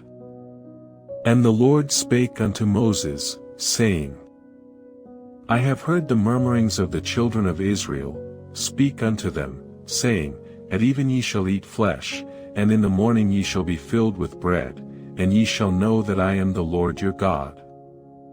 And it came to pass, that at even the quails came up, and covered the camp, and in the morning the dew lay round about the host. And when the dew that lay was gone up, behold, upon the face of the wilderness there lay a small round thing, as small as the hoarfrost on the ground. And when the children of Israel saw it, they said one to another, It is manna, for they wist not what it was. And Moses said unto them, This is the bread which the Lord hath given you to eat. This is the thing which the Lord hath commanded, gather of it every man according to his eating, an omer for every man, according to the number of your persons, take ye every man for them which are in his tents. And the children of Israel did so, and gathered, some more, some less. And when they did meet it with an omer, he that gathered much had nothing over, and he that gathered little had no lack, they gathered every man according to his eating. And Moses said, Let no man leave of it till the morning. Notwithstanding they hearkened not unto Moses, but some of them left of it until the morning, and it bred worms, and stank, and Moses was wroth with them. And they gathered it every morning, every man according to his eating, and when the sun waxed hot, it melted. And it came to pass, that on the 6th day they gathered twice as much bread, 2 omers for one man, and all the rulers of the congregation came and told Moses. And he said unto them, This is that which the Lord hath said, Tomorrow is the rest of the holy Sabbath unto the Lord, bake that which ye will bake today, and seethe that ye will seethe, and that which remaineth over lay up for you to be kept until the morning. And they laid it up till the morning, as Moses bade, and it did not stink, neither was there any worm therein. And Moses said, Eat that today, for today is a Sabbath unto the Lord, today ye shall not find it in the field. 6 days ye shall gather it, but on the 7th day, which is the Sabbath, in it there shall be none. And it came to pass, that there went out some of the people on the 7th day for to gather, and they found none. And the Lord said unto Moses, How long refuse ye to keep my commandments and my laws? See, for that the Lord hath given you the Sabbath, therefore he giveth you on the 6th day the bread of 2 days. Abide ye every man in his place, let no man go out of his place on the 7th day. So the people rested on the 7th day. And the house of Israel called the name thereof manna, and it was like coriander seed, white, and the taste of it was like wafers made with honey. And Moses said, This is the thing which the Lord commandeth, fill an omer of it to be kept for your generations, that they may see the bread wherewith I have fed you in the wilderness, when I brought you forth from the land of Egypt. And Moses said unto Aaron, Take a pot, and put an omer full of manna therein, and lay it up before the Lord, to be kept for your generations. As the Lord commanded Moses, so Aaron laid it up before the testimony, to be kept. And the children of Israel did eat manna 40 years, until they came to a land inhabited, they did eat manna, until they came unto the borders of the land of Canaan. Now an omer is the 10th part of an ephah. Chapter 17. And all the congregation of the children of Israel journeyed from the wilderness of Sin, after their journeys, according to the commandment of the Lord, and pitched in Rephidim, and there was no water for the people to drink. Wherefore the people did chide with Moses, and said, Give us water that we may drink. And Moses said unto them, Why chide ye with me? Wherefore do ye tempt the Lord? And the people thirsted there for water, and the people murmured against Moses, and said, Wherefore is this that thou hast brought us up out of Egypt, to kill us and our children and our cattle with thirst? And Moses cried unto the Lord, saying, What shall I do unto this people? They be almost ready to stone me. And the Lord said unto Moses, Go on before the people, and take with thee of the elders of Israel, and thy rod, wherewith thou smotest the river, take in thine hand, and go. Behold, I will stand before thee there upon the rock in Horeb, and thou shalt smite the rock, and there shall come water out of it, that the people may drink. And Moses did so in the sight of the elders of Israel. And he called the name of the place Massah, and Meribah, because of the chiding of the children of Israel, and because they tempted the Lord, saying, Is the Lord among us, or not? Then came Amalek, and fought with Israel in Rephidim. And Moses said unto Joshua, Choose us out men, and go out, fight with Amalek. Tomorrow I will stand on the top of the hill with the rod of God in mine hand. So Joshua did as Moses had said to him, and fought with Amalek, and Moses, Aaron, and Hur went up to the top of the hill. And it came to pass, when Moses held up his hand, that Israel prevailed, and when he let down his hand, Amalek prevailed. But Moses' hands were heavy, and they took a stone, and put it under him, and he sat thereon, and Aaron and Hur stayed up his hands, the one on the one side, and the other on the other side, and his hands were steady until the going down of the sun. And Joshua discomfited Amalek and his people with the edge of the sword. And the Lord said unto Moses, Write this for a memorial in a book, and rehearse it in the ears of Joshua, for I will utterly put out the remembrance of Amalek from under heaven. And Moses built an altar, and called the name of it Jehovah Nissi. For he said, Because the Lord hath sworn that the Lord will have war with Amalek from generation to generation. Chapter 18. When Jethro, the priest of Midian, Moses' father-in-law, heard of all that God had done for Moses, and for Israel his people, and that the Lord had brought Israel out of Egypt. Then Jethro, Moses' father-in-law, took Zipporah, Moses' wife, after he had sent her back. And her 2 sons, of which the name of the one was Gershom, for he said, I have been an alien in a strange land. And the name of the other was Eleazar, for the God of my father, said he, was mine help, and delivered me from the sword of Pharaoh. And Jethro, Moses' father-in-law, came with his sons and his wife unto Moses into the wilderness, where he encamped at the mount of God. And he said unto Moses, I thy father-in-law Jethro am come unto thee, and thy wife, and her 2 sons with her. And Moses went out to meet his father-in-law, and did obeisance, and kissed him, and they asked each other of their welfare, and they came into the tent. And Moses told his father-in-law all that the Lord had done unto Pharaoh and to the Egyptians for Israel's sake, and all the travail that had come upon them by the way, and how the Lord delivered them. And Jethro rejoiced for all the goodness which the Lord had done to Israel, whom he had delivered out of the hand of the Egyptians. And Jethro said, Blessed be the Lord, who hath delivered you out of the hand of the Egyptians, and out of the hand of Pharaoh, who hath delivered the people from under the hand of the Egyptians.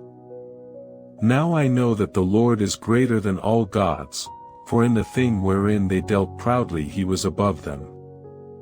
And Jethro, Moses' father-in-law, took a burnt offering and sacrifices for God, and Aaron came, and all the elders of Israel, to eat bread with Moses' father-in-law before God.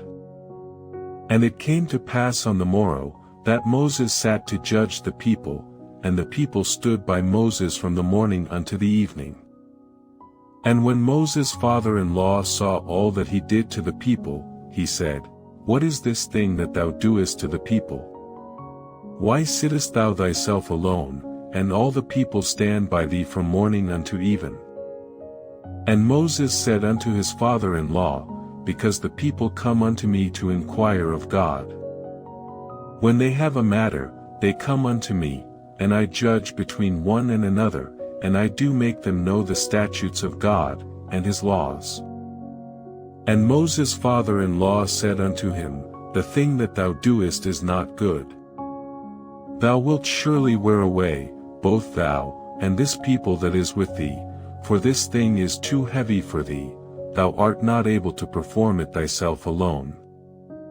Hearken now unto my voice, I will give thee counsel, and God shall be with thee, be thou for the people to Godward, that thou mayest bring the causes unto God. And thou shalt teach them ordinances and laws, and shalt shew them the way wherein they must walk, and the work that they must do. Moreover thou shalt provide out of all the people able men, such as fear God, men of truth, hating covetousness, and place such over them, to be rulers of thousands, and rulers of hundreds, rulers of 50s, and rulers of 10s. And let them judge the people at all seasons, and it shall be, that every great matter they shall bring unto thee, but every small matter they shall judge, so shall it be easier for thyself, and they shall bear the burden with thee. If thou shalt do this thing, and God command thee so, then thou shalt be able to endure, and all this people shall also go to their place in peace. So Moses hearkened to the voice of his father-in-law, and did all that he had said. And Moses chose able men out of all Israel, and made them heads over the people, rulers of thousands, rulers of hundreds, rulers of 50s, and rulers of 10s. And they judged the people at all seasons, the hard causes they brought unto Moses, but every small matter they judged themselves. And Moses let his father-in-law depart, and he went his way into his own land. Chapter 19. In the 3rd month, when the children of Israel were gone forth out of the land of Egypt, the same day came they into the wilderness of Sinai. For they were departed from Rephidim, and were come to the desert of Sinai, and had pitched in the wilderness, and there Israel camped before the mount. And Moses went up unto God, and the Lord called unto him out of the mountain, saying, Thus shalt thou say to the house of Jacob, and tell the children of Israel. Ye have seen what I did unto the Egyptians, and how I bare you on eagle's wings, and brought you unto myself. Now therefore, if ye will obey my voice indeed, and keep my covenant, then ye shall be a peculiar treasure unto me above all people, for all the earth is mine. And ye shall be unto me a kingdom of priests, and an holy nation. These are the words which thou shalt speak unto the children of Israel. And Moses came and called for the elders of the people, and laid before their faces all these words which the Lord commanded him. And all the people answered together, and said, All that the Lord hath spoken we will do. And Moses returned the words of the people unto the Lord. And the Lord said unto Moses, Lo, I come unto thee in a thick cloud, that the people may hear when I speak with thee, and believe thee forever. And Moses told the words of the people unto the Lord. And the Lord said unto Moses, Go unto the people, and sanctify them today and tomorrow, and let them wash their clothes. And be ready against the third day, for the third day the Lord will come down in the sight of all the people upon Mount Sinai. And thou shalt set bounds unto the people round about, saying, Take heed to yourselves, that ye go not up into the mount, or touch the border of it. Whosoever toucheth the mount shall be surely put to death. There shall not an hand touch it, but he shall surely be stoned, or shot through, whether it be beast or man, it shall not live. When the trumpet soundeth long, they shall come up to the mount. And Moses went down from the mount unto the people, and sanctified the people, and they washed their clothes. And he said unto the people, Be ready against the third day, come not at your wives. And it came to pass on the third day in the morning, that there were thunders and lightnings, and a thick cloud upon the mount, and the voice of the trumpet exceeding loud, so that all the people that was in the camp trembled. And Moses brought forth the people out of the camp to meet with God, and they stood at the nether part of the mount. And Mount Sinai was altogether on a smoke, because the Lord descended upon it in fire, and the smoke thereof ascended as the smoke of a furnace, and the whole mount quaked greatly. And when the voice of the trumpet sounded long, and waxed louder and louder, Moses spake, and God answered him by a voice. And the Lord came down upon Mount Sinai, on the top of the mount, and the Lord called Moses up to the top of the mount, and Moses went up. And the Lord said unto Moses, Go down, charge the people, lest they break through unto the Lord to gaze, and many of them perish. And let the priests also, which come near to the Lord, sanctify themselves, lest the Lord break forth upon them. And Moses said unto the Lord, The people cannot come up to Mount Sinai, for thou chargedst us, saying, Set bounds about the mount, and sanctify it. And the Lord said unto him, Away, get thee down, and thou shalt come up, thou, and Aaron with thee, but let not the priests and the people break through to come up unto the Lord, lest he break forth upon them. So Moses went down unto the people, and spake unto them. Chapter 20. And God spake all these words, saying, I am the Lord thy God, which have brought thee out of the land of Egypt, out of the house of bondage. Thou shalt have no other gods before me. Thou shalt not make unto thee any graven image, or any likeness of anything that is in heaven above, or that is in the earth beneath, or that is in the water under the earth. Thou shalt not bow down thyself to them, nor serve them, for I the Lord thy God am a jealous God, visiting the iniquity of the fathers upon the children unto the third and fourth generation of them that hate me, and shewing mercy unto thousands of them that love me, and keep my commandments. Thou shalt not take the name of the Lord thy God in vain, for the Lord will not hold him guiltless that taketh his name in vain. Remember the Sabbath day, to keep it holy. 6 days shalt thou labor, and do all thy work. But the seventh day is the Sabbath of the Lord thy God, in it thou shalt not do any work, thou, nor thy son, nor thy daughter, thy manservant, nor thy maidservant, nor thy cattle, nor thy stranger that is within thy gates.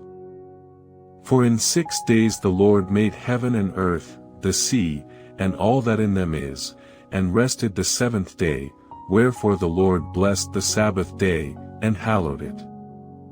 Honor thy father and thy mother, that thy days may be long upon the land which the Lord thy God giveth thee. Thou shalt not kill. Thou shalt not commit adultery. Thou shalt not steal. Thou shalt not bear false witness against thy neighbor. Thou shalt not covet thy neighbor's house, thou shalt not covet thy neighbor's wife, nor his manservant, nor his maidservant, nor his ox, nor his ass, nor anything that is thy neighbor's. And all the people saw the thunderings, and the lightnings, and the noise of the trumpet, and the mountain smoking, and when the people saw it, they removed, and stood afar off. And they said unto Moses, Speak thou with us, and we will hear, but let not God speak with us, lest we die. And Moses said unto the people, Fear not, for God is come to prove you, and that his fear may be before your faces, that ye sin not.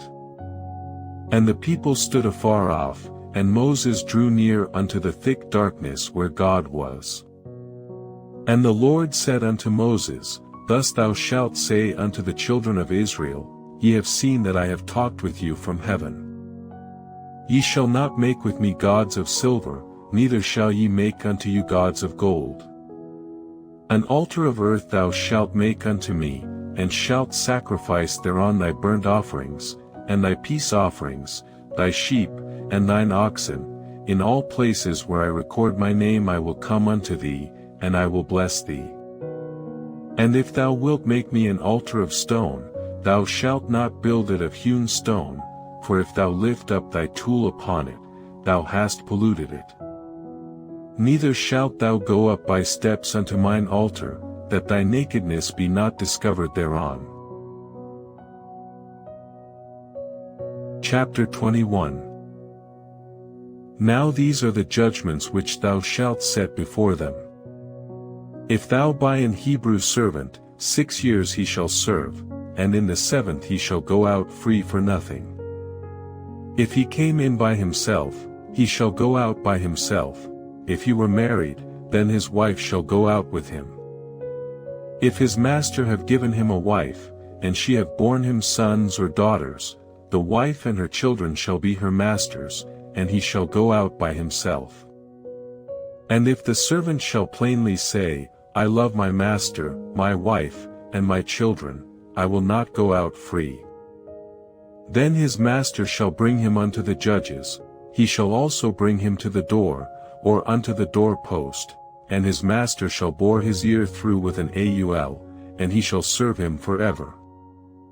And if a man sell his daughter to be a maidservant, she shall not go out as the menservants do. If she please not her master, who hath betrothed her to himself, then shall he let her be redeemed. To sell her unto a strange nation he shall have no power, seeing he hath dealt deceitfully with her. And if he have betrothed her unto his son, he shall deal with her after the manner of daughters. If he take him another wife, her food, her raiment, and her duty of marriage, shall he not diminish. And if he do not these 3 unto her, then shall she go out free without money. He that smitteth a man, so that he die, shall be surely put to death. And if a man lie not in wait, but God deliver him into his hand, then I will appoint thee a place whither he shall flee. But if a man come presumptuously upon his neighbor, to slay him with guile, thou shalt take him from mine altar, that he may die. And he that smitteth his father, or his mother, shall be surely put to death. And he that stealeth a man, and selleth him, or if he be found in his hand, he shall surely be put to death. And he that curseth his father, or his mother, shall surely be put to death. And if men strive together, and one smite another with a stone, or with his fist, and he die not, but keepeth his bed. If he rise again, and walk abroad upon his staff, then shall he that smote him be quit, only he shall pay for the loss of his time, and shall cause him to be thoroughly healed. And if a man smite his servant, or his maid, with a rod, and he die under his hand, he shall be surely punished. Notwithstanding, if he continue a day or two, he shall not be punished, for he is his money. If men strive, and hurt a woman with child, so that her fruit depart from her, and yet no mischief follow, he shall be surely punished, according as the woman's husband will lay upon him, and he shall pay as the judges determine. And if any mischief follow, then thou shalt give life for life. Eye for eye, tooth for tooth, hand for hand, foot for foot. Burning for burning, wound for wound, stripe for stripe. And if a man smite the eye of his servant, or the eye of his maid, that it perish, he shall let him go free for his eye's sake. And if he smite out his manservant's tooth, or his maidservant's tooth, he shall let him go free for his tooth's sake.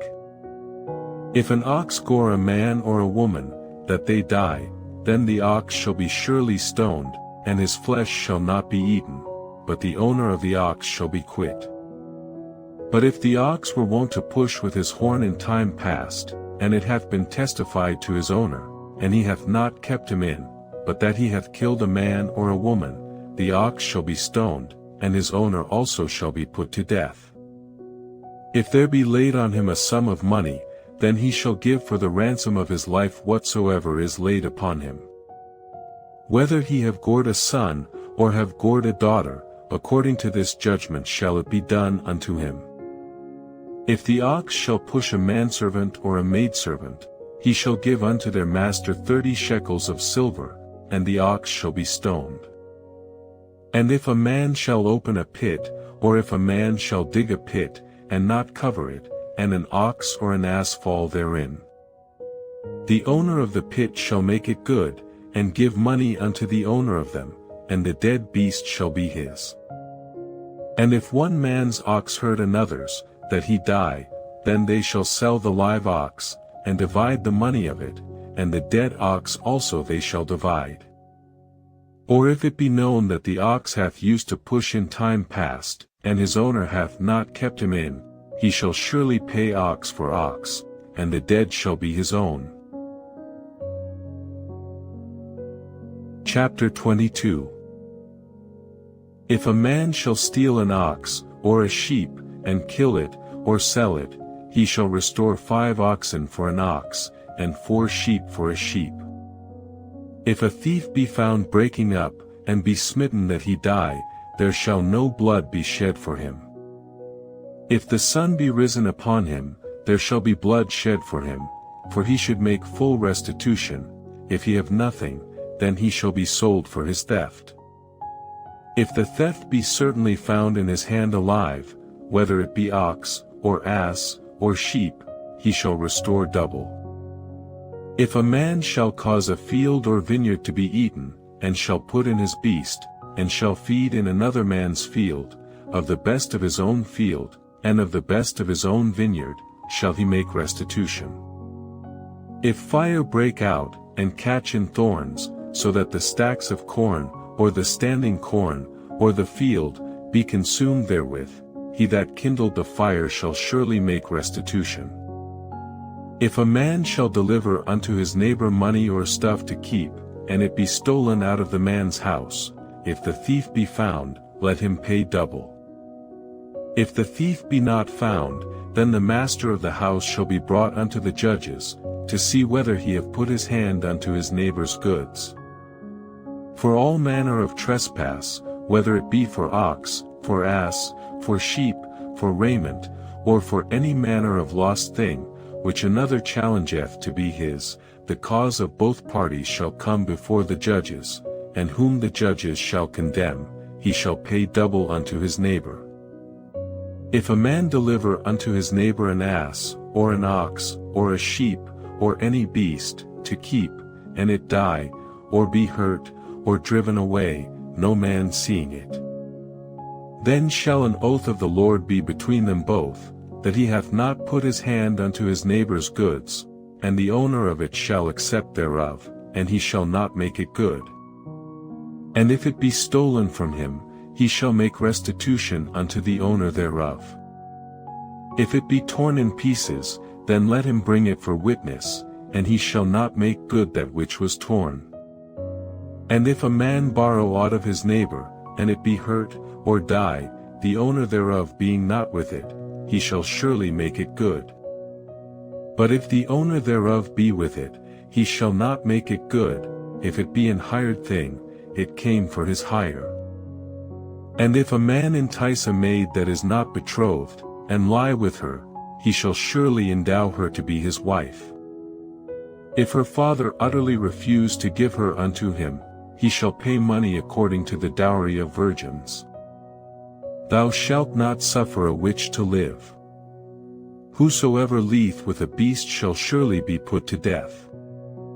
He that sacrificeth unto any god, save unto the Lord only, he shall be utterly destroyed. Thou shalt neither vex a stranger, nor oppress him, for ye were strangers in the land of Egypt.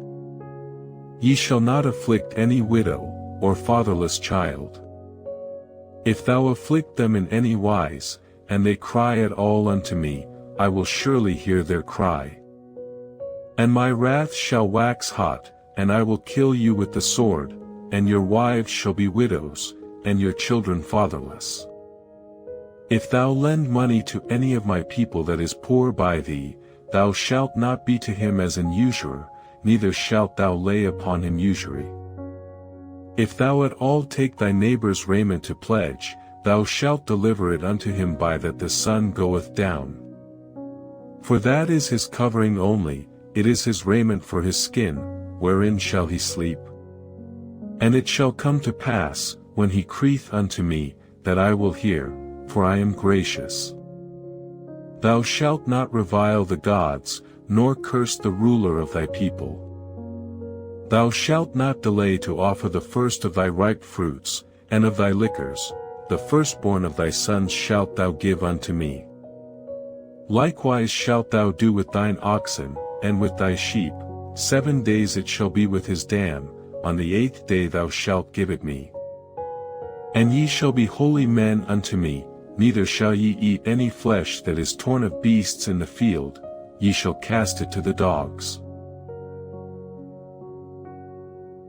Chapter 23.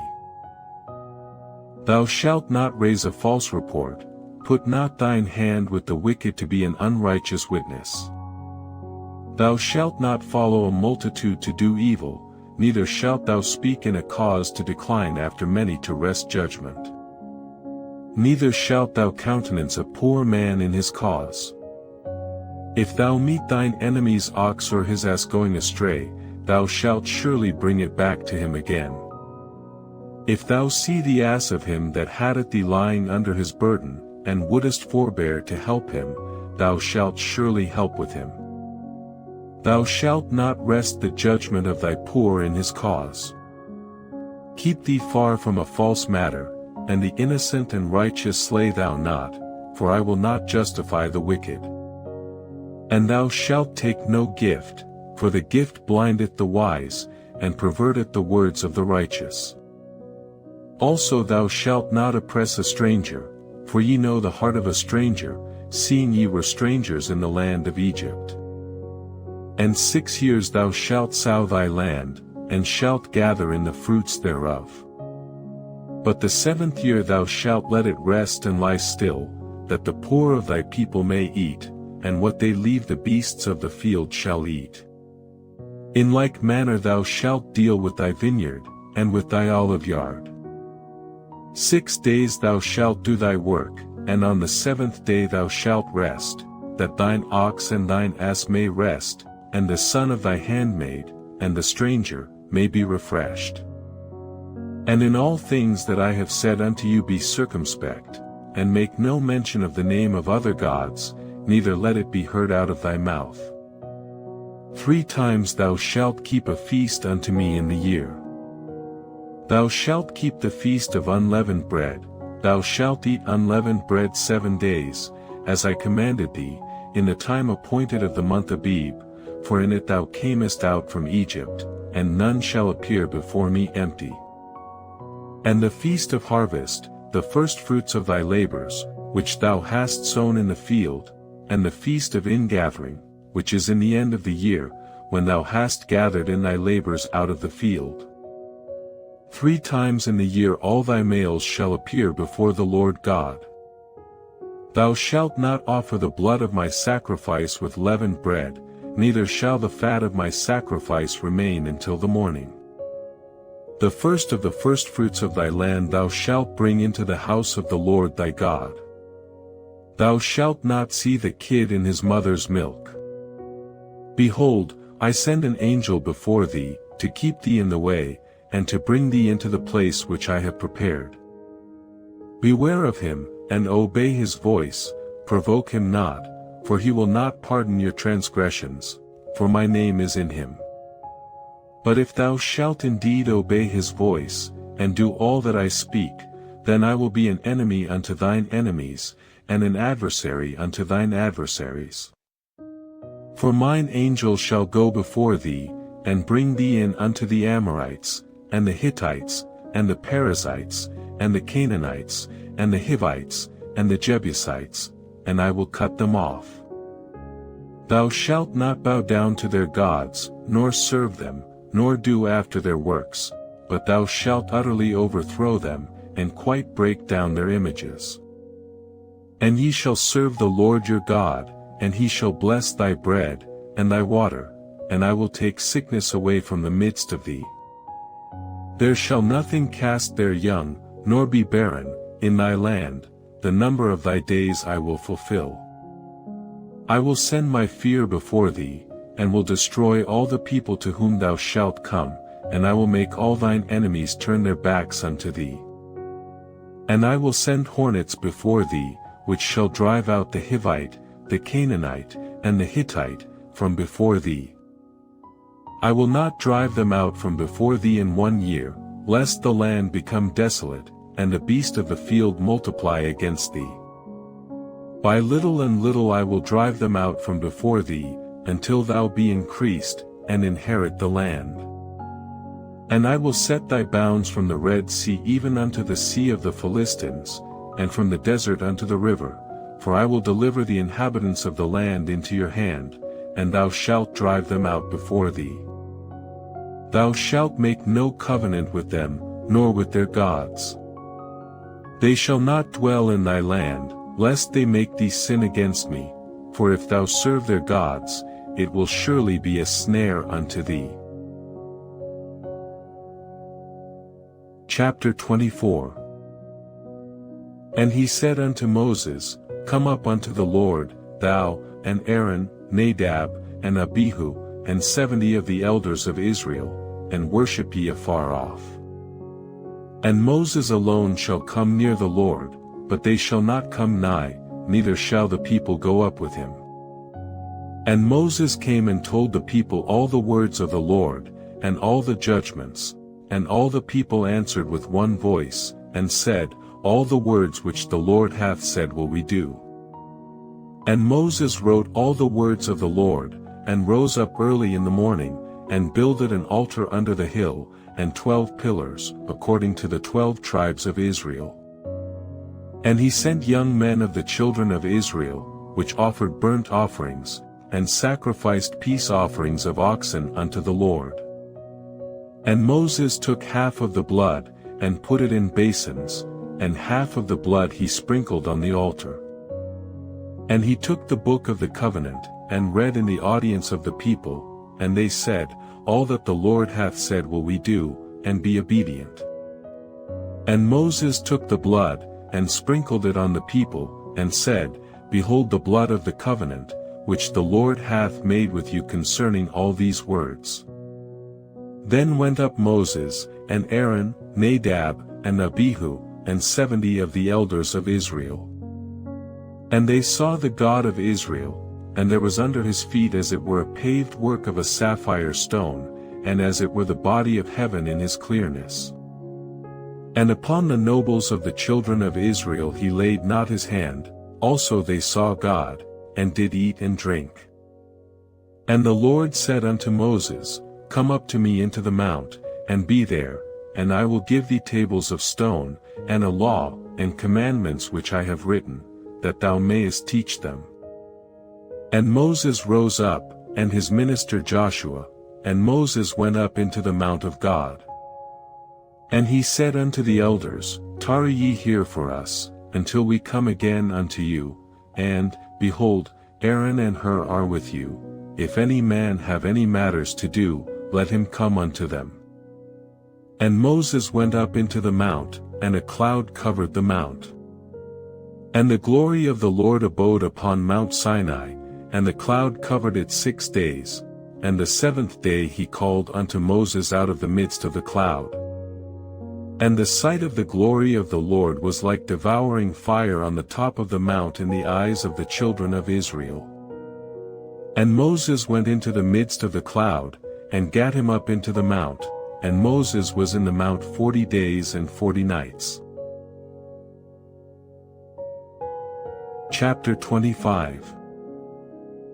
And the Lord spake unto Moses, saying, Speak unto the children of Israel, that they bring me an offering. Of every man that giveth it willingly with his heart ye shall take my offering. And this is the offering which ye shall take of them, gold, and silver, and brass, and blue, and purple, and scarlet, and fine linen, and goat's hair, and ram's skins dyed red, and badger's skins, and shittim wood, oil for the light, spices for anointing oil, and for sweet incense, onyx stones, and stones to be set in the ephod, and in the breastplate. And let them make me a sanctuary, that I may dwell among them. According to all that I shew thee, after the pattern of the tabernacle, and the pattern of all the instruments thereof, even so shall ye make it. And they shall make an ark of shittim wood, 2 cubits and a half shall be the length thereof, and 1 cubit and a half the breadth thereof, and 1 cubit and a half the height thereof. And thou shalt overlay it with pure gold, within and without shalt thou overlay it, and shalt make upon it a crown of gold round about. And thou shalt cast 4 rings of gold for it, and put them in the 4 corners thereof, and 2 rings shall be in the one side of it, and 2 rings in the other side of it. And thou shalt make staves of shittim wood, and overlay them with gold. And thou shalt put the staves into the rings by the sides of the ark, that the ark may be borne with them. The staves shall be in the rings of the ark, they shall not be taken from it. And thou shalt put into the ark the testimony which I shall give thee.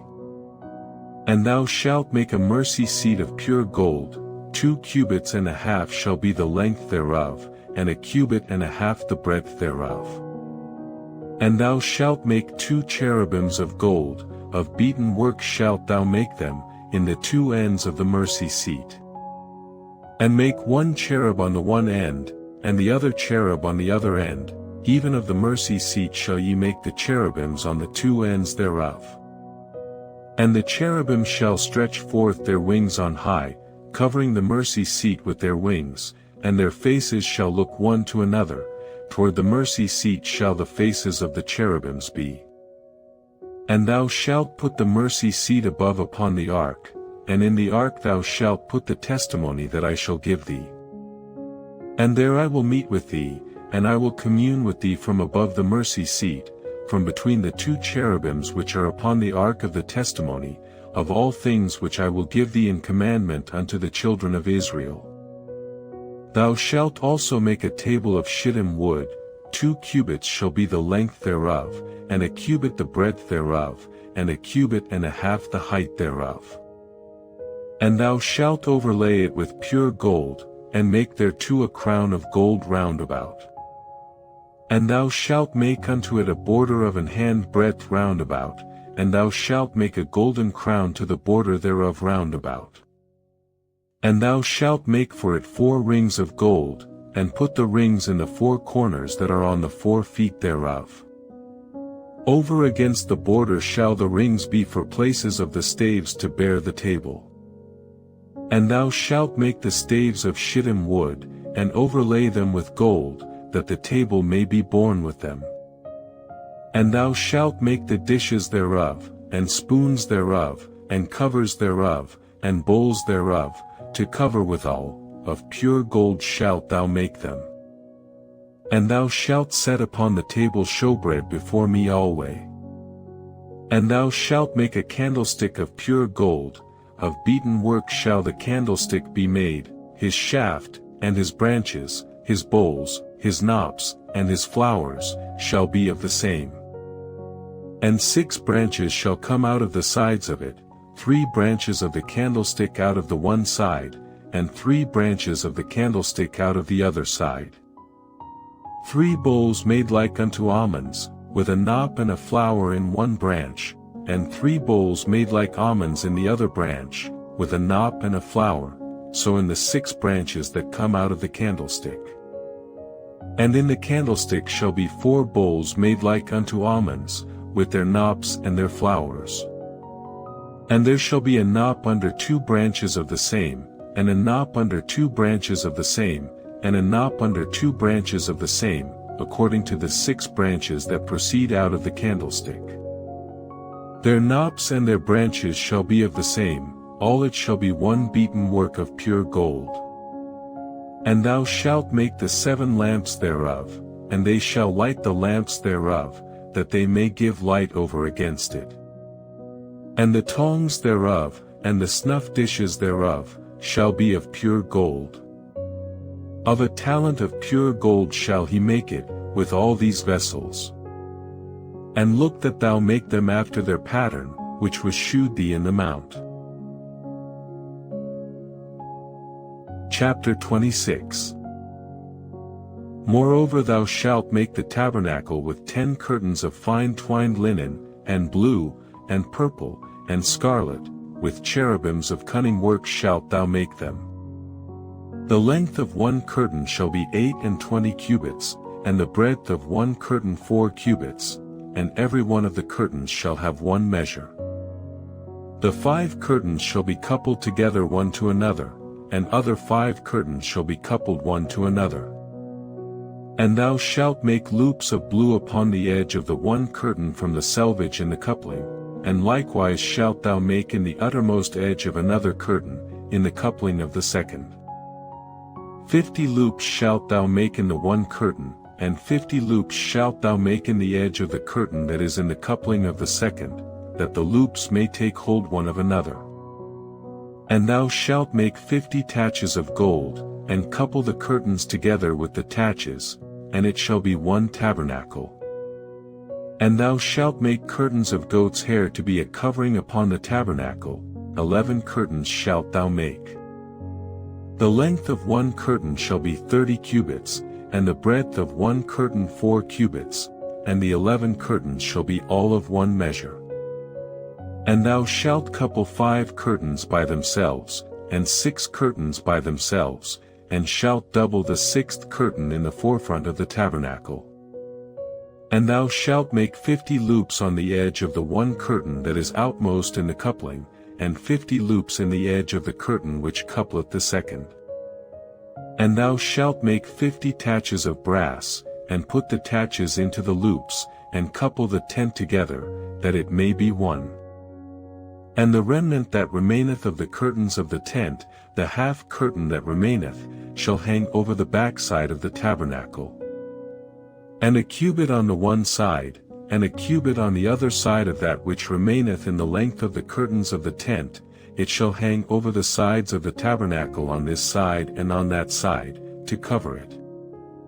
And thou shalt make a covering for the tent of rams' skins dyed red, and a covering above of badgers' skins. And thou shalt make boards for the tabernacle of shittim wood standing up. 10 cubits shall be the length of a board, and a cubit and a half shall be the breadth of one board. 2 tenons shall there be in one board, set in order one against another, thus shalt thou make for all the boards of the tabernacle. And thou shalt make the boards for the tabernacle, 20 boards on the south side southward. And thou shalt make 40 sockets of silver under the 20 boards, 2 sockets under one board for his 2 tenons, and 2 sockets under another board for his 2 tenons. And for the second side of the tabernacle on the north side there shall be 20 boards. And there 40 sockets of silver, 2 sockets under one board, and 2 sockets under another board. And for the sides of the tabernacle westward thou shalt make 6 boards. And 2 boards shalt thou make for the corners of the tabernacle in the 2 sides. And they shall be coupled together beneath, and they shall be coupled together above the head of it unto one ring, thus shall it be for them both, they shall be for the 2 corners. And they shall be 8 boards, and their sockets of silver, 16 sockets, 2 sockets under one board, and 2 sockets under another board. And thou shalt make bars of shittim wood, 5 for the boards of the one side of the tabernacle, and 5 bars for the boards of the other side of the tabernacle, and 5 bars for the boards of the side of the tabernacle, for the 2 sides westward. And the middle bar in the midst of the board shall reach from end to end. And thou shalt overlay the boards with gold, and make their rings of gold for places for the bars, and thou shalt overlay the bars with gold. And thou shalt rear up the tabernacle according to the fashion thereof which was shewed thee in the mount. And thou shalt make a veil of blue, and purple, and scarlet, and fine twined linen of cunning work, with cherubims shall it be made. And thou shalt hang it upon 4 pillars of shittim wood overlaid with gold, their hooks shall be of gold, upon the 4 sockets of silver.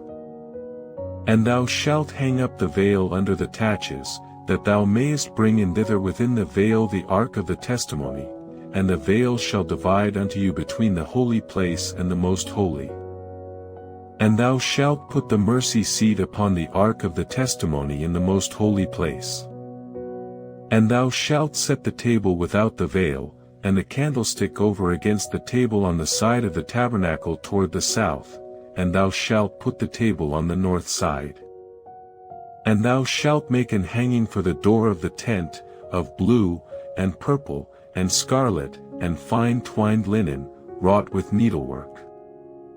And thou shalt make for the hanging 5 pillars of shittim wood, and overlay them with gold, and their hooks shall be of gold, and thou shalt cast 5 sockets of brass for them. Chapter 27. And thou shalt make an altar of shittim wood, 5 cubits long, and 5 cubits broad, the altar shall be 4 square, and the height thereof shall be 3 cubits. And thou shalt make the horns of it upon the 4 corners thereof, his horns shall be of the same, and thou shalt overlay it with brass. And thou shalt make his pans to receive his ashes, and his shovels, and his basins, and his flesh hooks, and his fire pans, all the vessels thereof thou shalt make of brass. And thou shalt make for it a grate of network of brass, and upon the net shalt thou make 4 brasen rings in the 4 corners thereof. And thou shalt put it under the compass of the altar beneath, that the net may be even to the midst of the altar. And thou shalt make staves for the altar, staves of shittim wood, and overlay them with brass. And the staves shall be put into the rings, and the staves shall be upon the 2 sides of the altar, to bear it. Hollow with boards shalt thou make it, as it was shewed thee in the mount, so shall they make it. And thou shalt make the court of the tabernacle, for the south side southward there shall be hangings for the court of fine twined linen of 100 cubits long for one side. And the 20 pillars thereof and their 20 sockets shall be of brass, the hooks of the pillars and their fillets shall be of silver. And likewise for the north side in length there shall be hangings of 100 cubits long, and his 20 pillars and their 20 sockets of brass, the hooks of the pillars and their fillets of silver. And for the breadth of the court on the west side shall be hangings of 50 cubits, their pillars 10, and their sockets 10. And the breadth of the court on the east side eastward shall be 50 cubits. The hangings of one side of the gate shall be 15 cubits, their pillars 3, and their sockets 3. And on the other side shall be hangings 15 cubits, their pillars 3, and their sockets 3. And for the gate of the court shall be an hanging of 20 cubits, of blue, and purple, and scarlet, and fine twined linen, wrought with needlework, and their pillars shall be 4, and their sockets 4. All the pillars round about the court shall be filleted with silver, their hooks shall be of silver, and their sockets of brass. The length of the court shall be 100 cubits, and the breadth 50 everywhere, and the height 5 cubits of fine twined linen, and their sockets of brass. All the vessels of the tabernacle in all the service thereof, and all the pins thereof, and all the pins of the court, shall be of brass. And thou shalt command the children of Israel, that they bring thee pure oil olive beaten for the light, to cause the lamp to burn always. In the tabernacle of the congregation without the veil, which is before the testimony, Aaron and his sons shall order it from evening to morning before the Lord. It shall be a statute forever unto their generations on the behalf of the children of Israel. Chapter 28. And take thou unto thee Aaron thy brother, and his sons with him, from among the children of Israel, that he may minister unto me in the priest's office, even Aaron, Nadab and Abihu, Eleazar and Ithamar, Aaron's sons. And thou shalt make holy garments for Aaron thy brother for glory and for beauty. And thou shalt speak unto all that are wise-hearted, whom I have filled with the spirit of wisdom, that they may make Aaron's garments to consecrate him, that he may minister unto me in the priest's office. And these are the garments which they shall make, a breastplate, and an ephod, and a robe, and a broidered coat, a mitre, and a girdle, and they shall make holy garments for Aaron thy brother, and his sons, that he may minister unto me in the priest's office. And they shall take gold, and blue, and purple, and scarlet, and fine linen. And they shall make the ephod of gold, of blue, and of purple, of scarlet, and fine twined linen, with cunning work.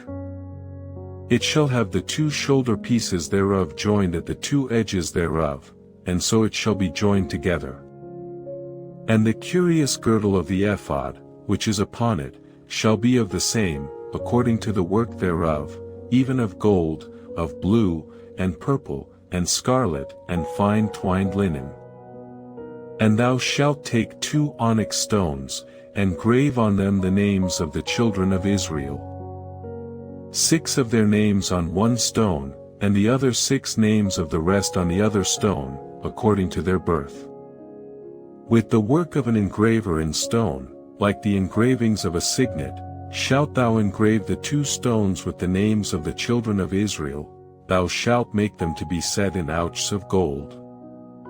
And thou shalt put the 2 stones upon the shoulders of the ephod for stones of memorial unto the children of Israel, and Aaron shall bear their names before the Lord upon his 2 shoulders for a memorial. And thou shalt make ouches of gold. And 2 chains of pure gold at the ends, of wreathen work shalt thou make them, and fasten the wreathen chains to the ouches. And thou shalt make the breastplate of judgment with cunning work, after the work of the ephod thou shalt make it, of gold, of blue, and of purple, and of scarlet, and of fine twined linen, shalt thou make it. 4 it shall be being doubled, a span shall be the length thereof, and a span shall be the breadth thereof. And thou shalt set in its settings of stones, even 4 rows of stones. The first row shall be a sardius, a topaz, and a carbuncle, this shall be the first row. And the second row shall be an emerald, a sapphire, and a diamond. And the third row a ligure, an agate, and an amethyst. And the fourth row a beryl, and an onyx, and a jasper, they shall be set in gold in their enclosings. And the stones shall be with the names of the children of Israel, 12, according to their names, like the engravings of a signet, every one with his name shall they be according to the 12 tribes. And thou shalt make upon the breastplate chains at the ends of wreathen work of pure gold. And thou shalt make upon the breastplate 2 rings of gold, and shalt put the 2 rings on the 2 ends of the breastplate. And thou shalt put the 2 wreathen chains of gold in the 2 rings which are on the ends of the breastplate. And the other 2 ends of the 2 wreathen chains thou shalt fasten in the 2 ouches, and put them on the shoulder pieces of the ephod before it. And thou shalt make 2 rings of gold, and thou shalt put them upon the 2 ends of the breastplate in the border thereof, which is in the side of the ephod inward. And 2 other rings of gold thou shalt make, and shalt put them on the 2 sides of the ephod underneath, toward the forepart thereof, over against the other coupling thereof, above the curious girdle of the ephod. And they shall bind the breastplate by the rings thereof unto the rings of the ephod with a lace of blue, that it may be above the curious girdle of the ephod, and that the breastplate be not loosed from the ephod. And Aaron shall bear the names of the children of Israel in the breastplate of judgment upon his heart, when he goeth in unto the holy place, for a memorial before the Lord continually. And thou shalt put in the breastplate of judgment the Urim and the Thummim, and they shall be upon Aaron's heart, when he goeth in before the Lord, and Aaron shall bear the judgment of the children of Israel upon his heart before the Lord continually. And thou shalt make the robe of the ephod olive blue.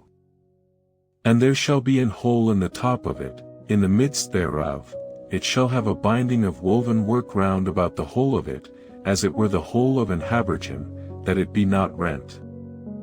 And beneath upon the hem of it thou shalt make pomegranates of blue, and of purple, and of scarlet, round about the hem thereof, and bells of gold between them round about. A golden bell and a pomegranate, a golden bell and a pomegranate, upon the hem of the robe round about. And it shall be upon Aaron to minister, and his sound shall be heard when he goeth in unto the holy place before the Lord, and when he cometh out, that he die not. And thou shalt make a plate of pure gold, and grave upon it, like the engravings of a signet, holiness to the Lord.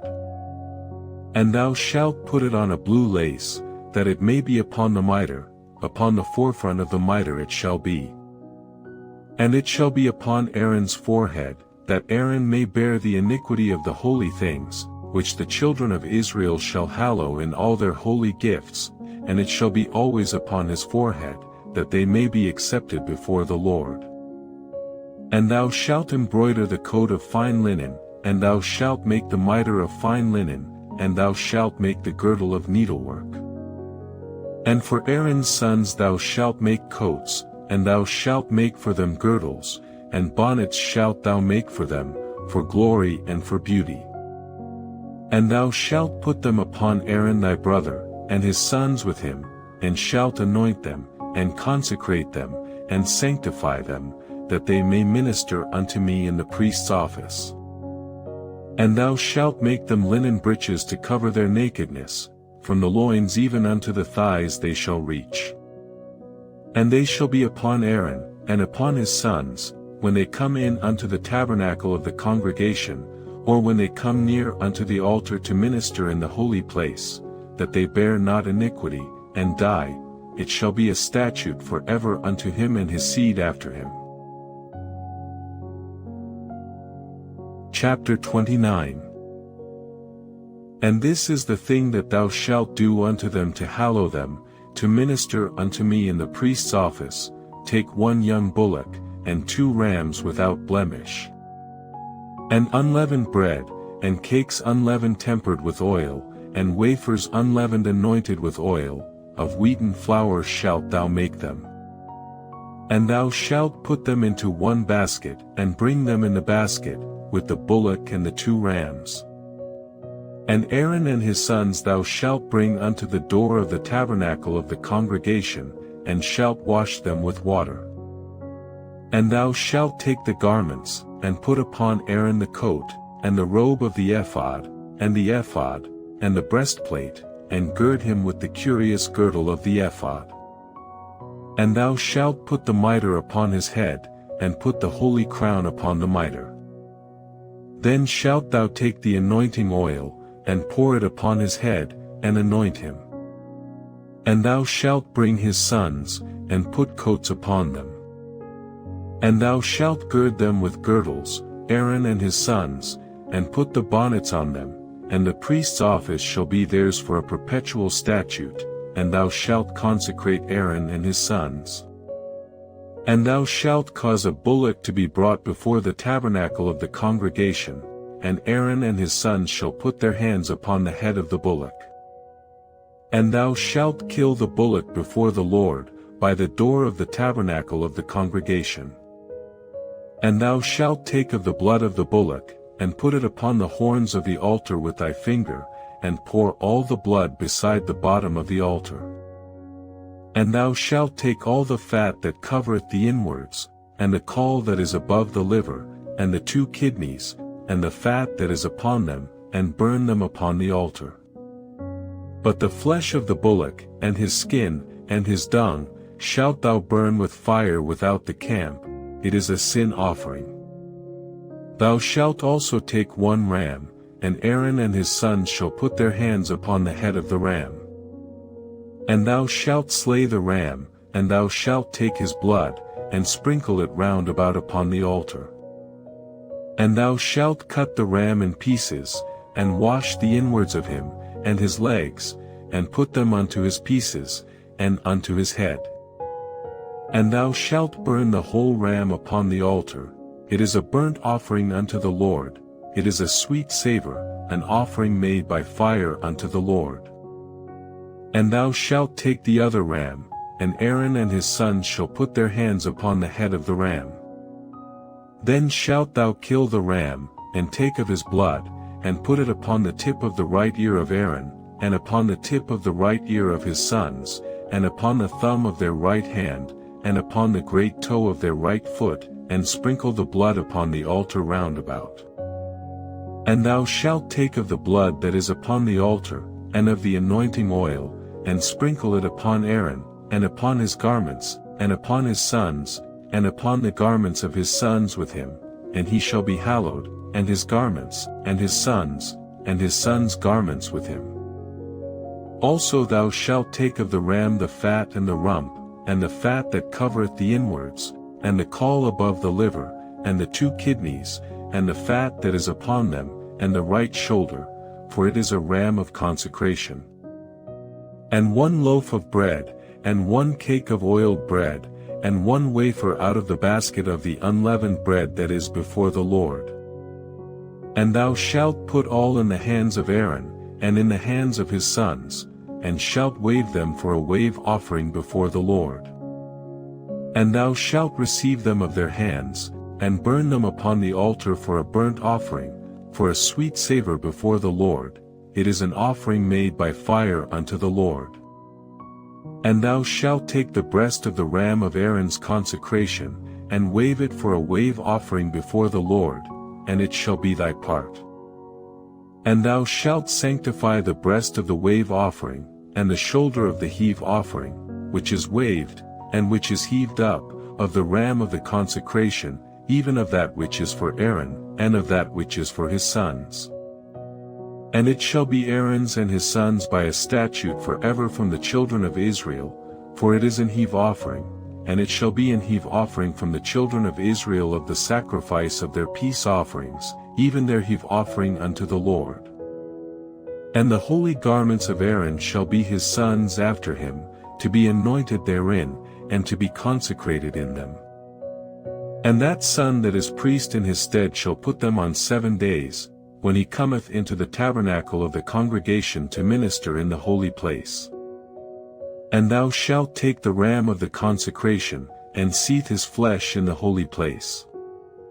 And Aaron and his sons shall eat the flesh of the ram, and the bread that is in the basket, by the door of the tabernacle of the congregation. And they shall eat those things wherewith the atonement was made, to consecrate and to sanctify them, but a stranger shall not eat thereof, because they are holy. And if aught of the flesh of the consecrations, or of the bread, remain unto the morning, then thou shalt burn the remainder with fire, it shall not be eaten, because it is holy. And thus shalt thou do unto Aaron, and to his sons, according to all things which I have commanded thee, 7 days shalt thou consecrate them. And thou shalt offer every day a bullock for a sin offering for atonement, and thou shalt cleanse the altar, when thou hast made an atonement for it, and thou shalt anoint it, to sanctify it. 7 days thou shalt make an atonement for the altar, and sanctify it, and it shall be an altar most holy, whatsoever toucheth the altar shall be holy. Now this is that which thou shalt offer upon the altar, 2 lambs of the first year day by day continually. The one lamb thou shalt offer in the morning, and the other lamb thou shalt offer at even. And with the one lamb a 10th deal of flour mingled with the 4th part of an hin of beaten oil, and the 4th part of an hin of wine for a drink offering. And the other lamb thou shalt offer at even, and shalt do thereto according to the meat offering of the morning, and according to the drink offering thereof, for a sweet savour, an offering made by fire unto the Lord.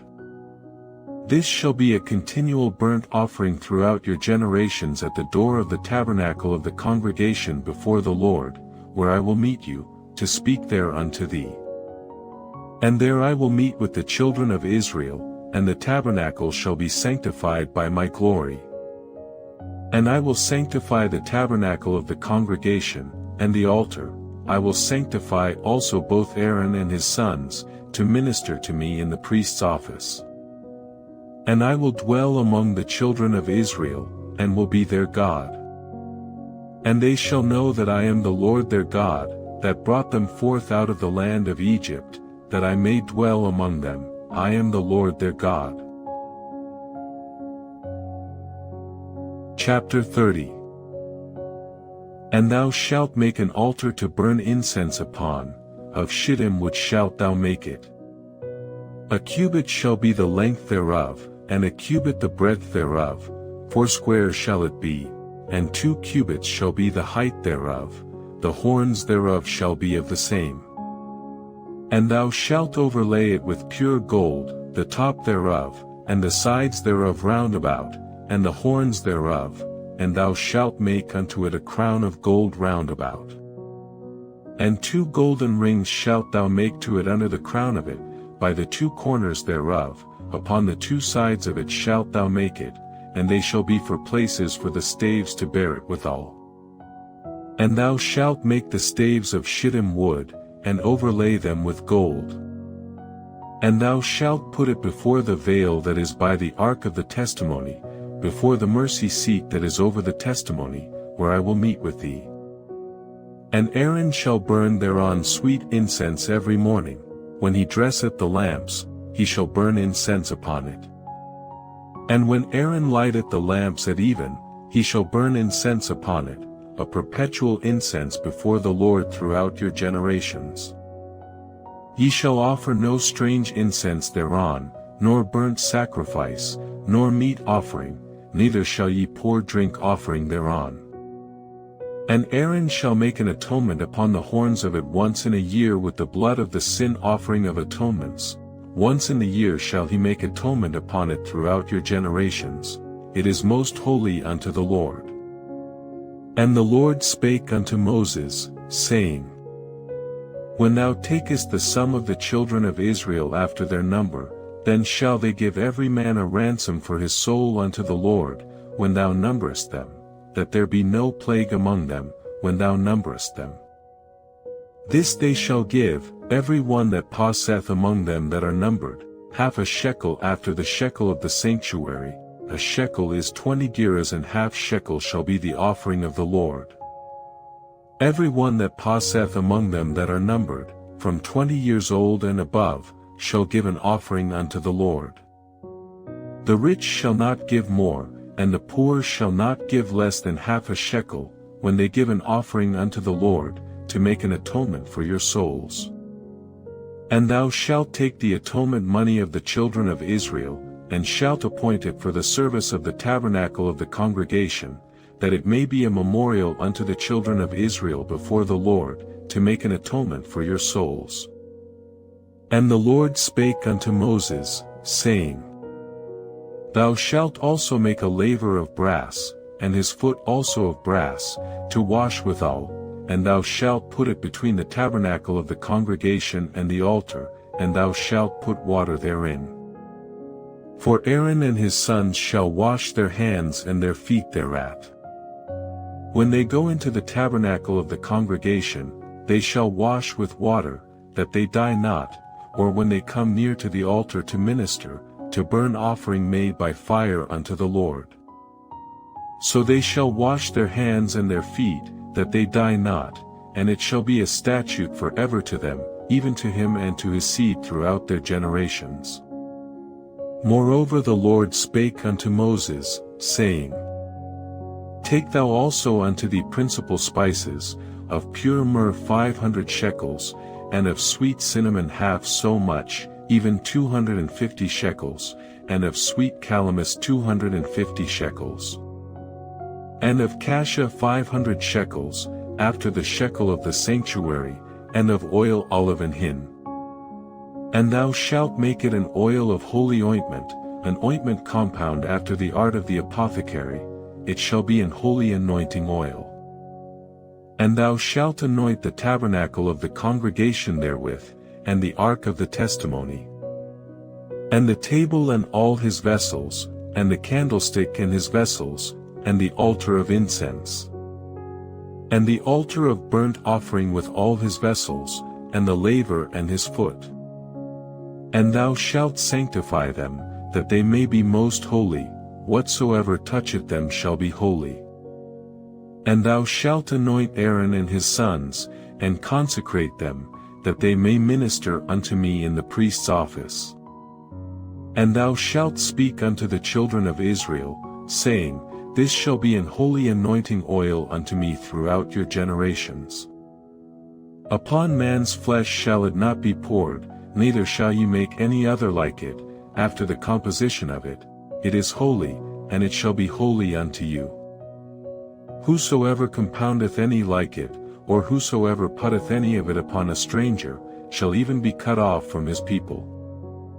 And the Lord said unto Moses, Take unto thee sweet spices, stacte, and onycha, and galbanum, these sweet spices with pure frankincense, of each shall there be a like weight. And thou shalt make it a perfume, a confection after the art of the apothecary, tempered together, pure and holy. And thou shalt beat some of it very small, and put of it before the testimony in the tabernacle of the congregation, where I will meet with thee, it shall be unto you most holy. And as for the perfume which thou shalt make, ye shall not make to yourselves according to the composition thereof, it shall be unto thee holy for the Lord. Whosoever shall make like unto that, to smell thereto, shall even be cut off from his people. Chapter 31. And the Lord spake unto Moses, saying, See, I have called by name Bezaleel the son of Uri, the son of Hur, of the tribe of Judah. And I have filled him with the Spirit of God, in wisdom, and in understanding, and in knowledge, and in all manner of workmanship, to devise cunning works, to work in gold, and in silver, and in brass, and in cutting of stones, to set them, and in carving of timber, to work in all manner of workmanship. And I, behold, I have given with him Aholiab, the son of Ahisamach, of the tribe of Dan, and in the hearts of all that are wise-hearted I have put wisdom, that they may make all that I have commanded thee.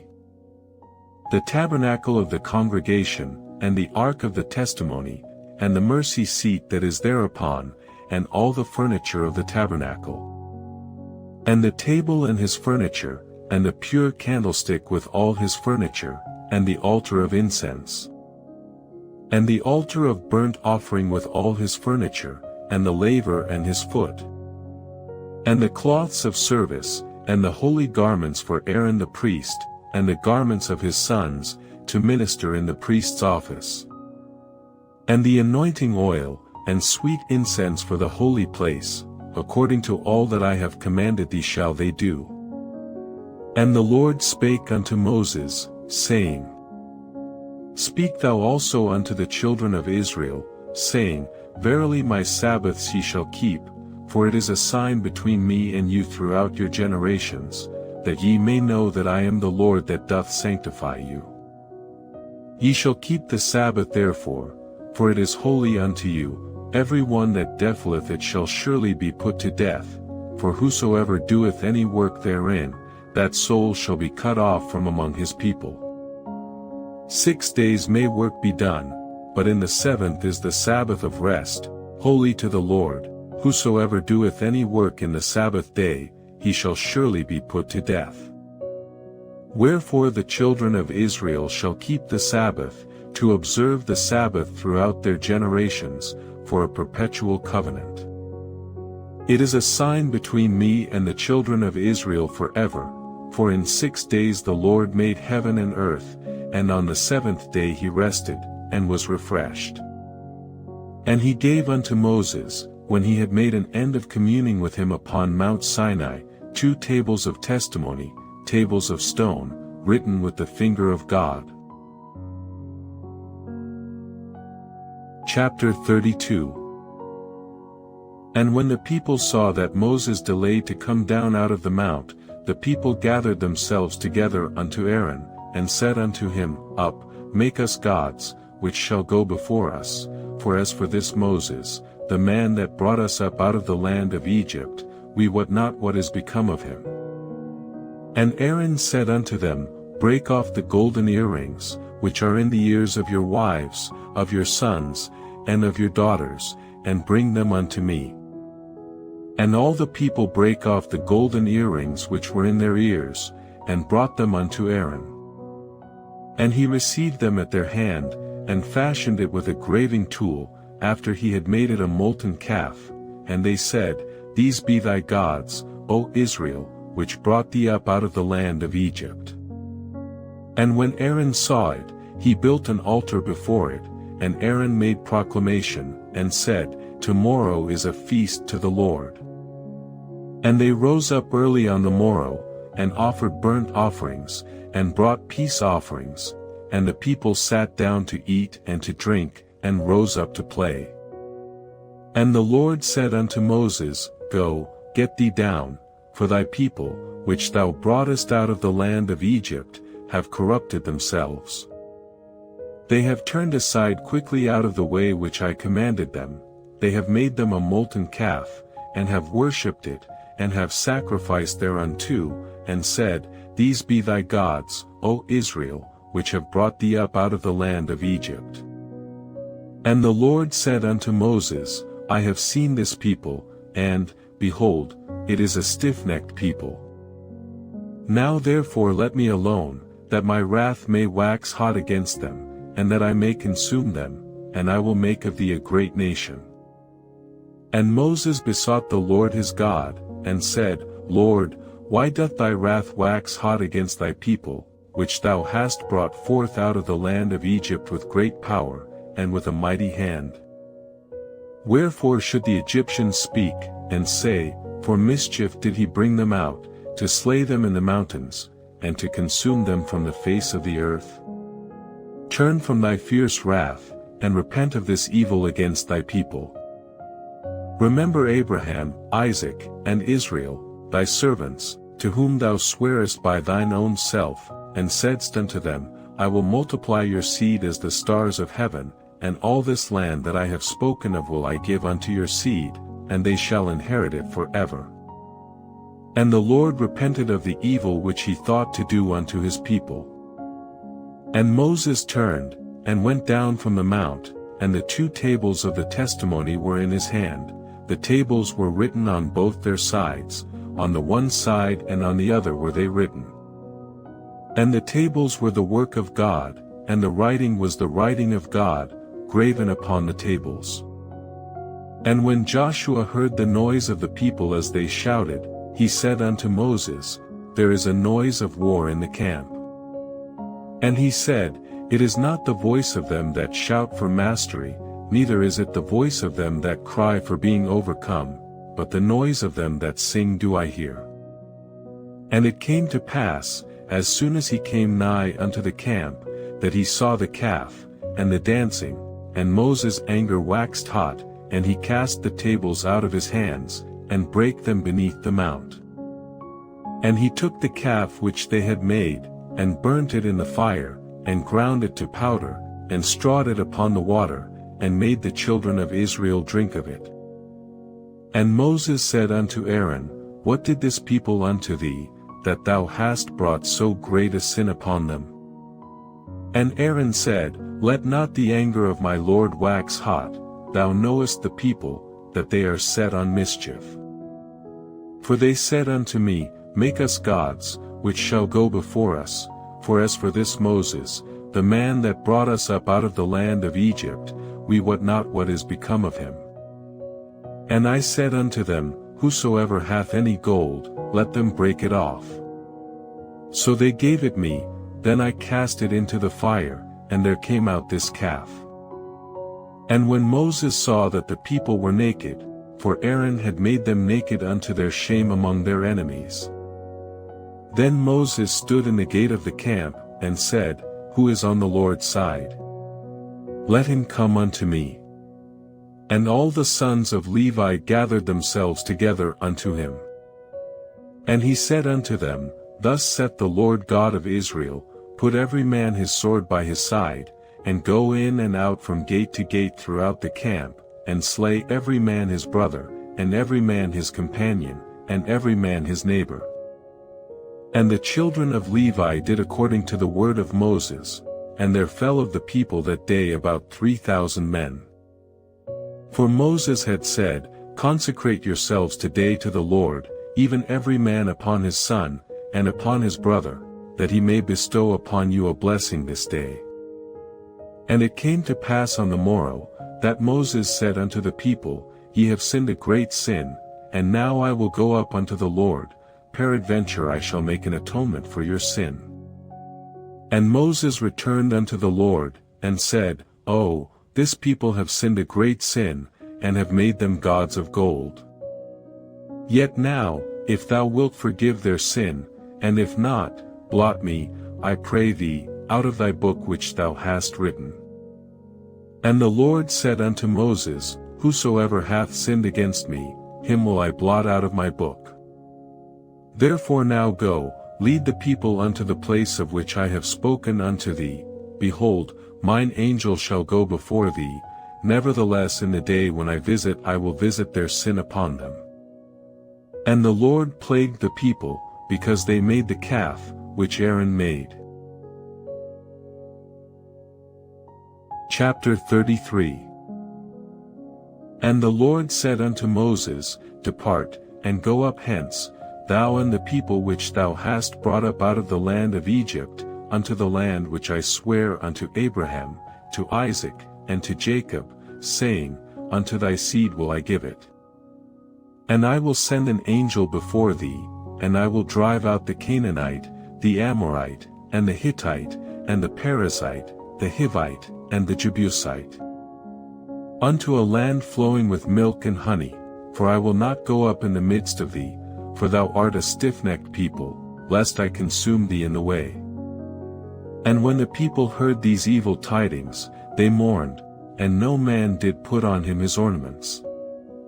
For the Lord had said unto Moses, Say unto the children of Israel, Ye are a stiff-necked people, I will come up into the midst of thee in a moment, and consume thee, therefore now put off thy ornaments from thee, that I may know what to do unto thee. And the children of Israel stripped themselves of their ornaments by the Mount Horeb. And Moses took the tabernacle, and pitched it without the camp, afar off from the camp, and called it the tabernacle of the congregation. And it came to pass, that every one which sought the Lord went out unto the tabernacle of the congregation, which was without the camp. And it came to pass, when Moses went out unto the tabernacle, that all the people rose up, and stood every man at his tent door, and looked after Moses, until he was gone into the tabernacle. And it came to pass, as Moses entered into the tabernacle, the cloudy pillar descended, and stood at the door of the tabernacle, and the Lord talked with Moses.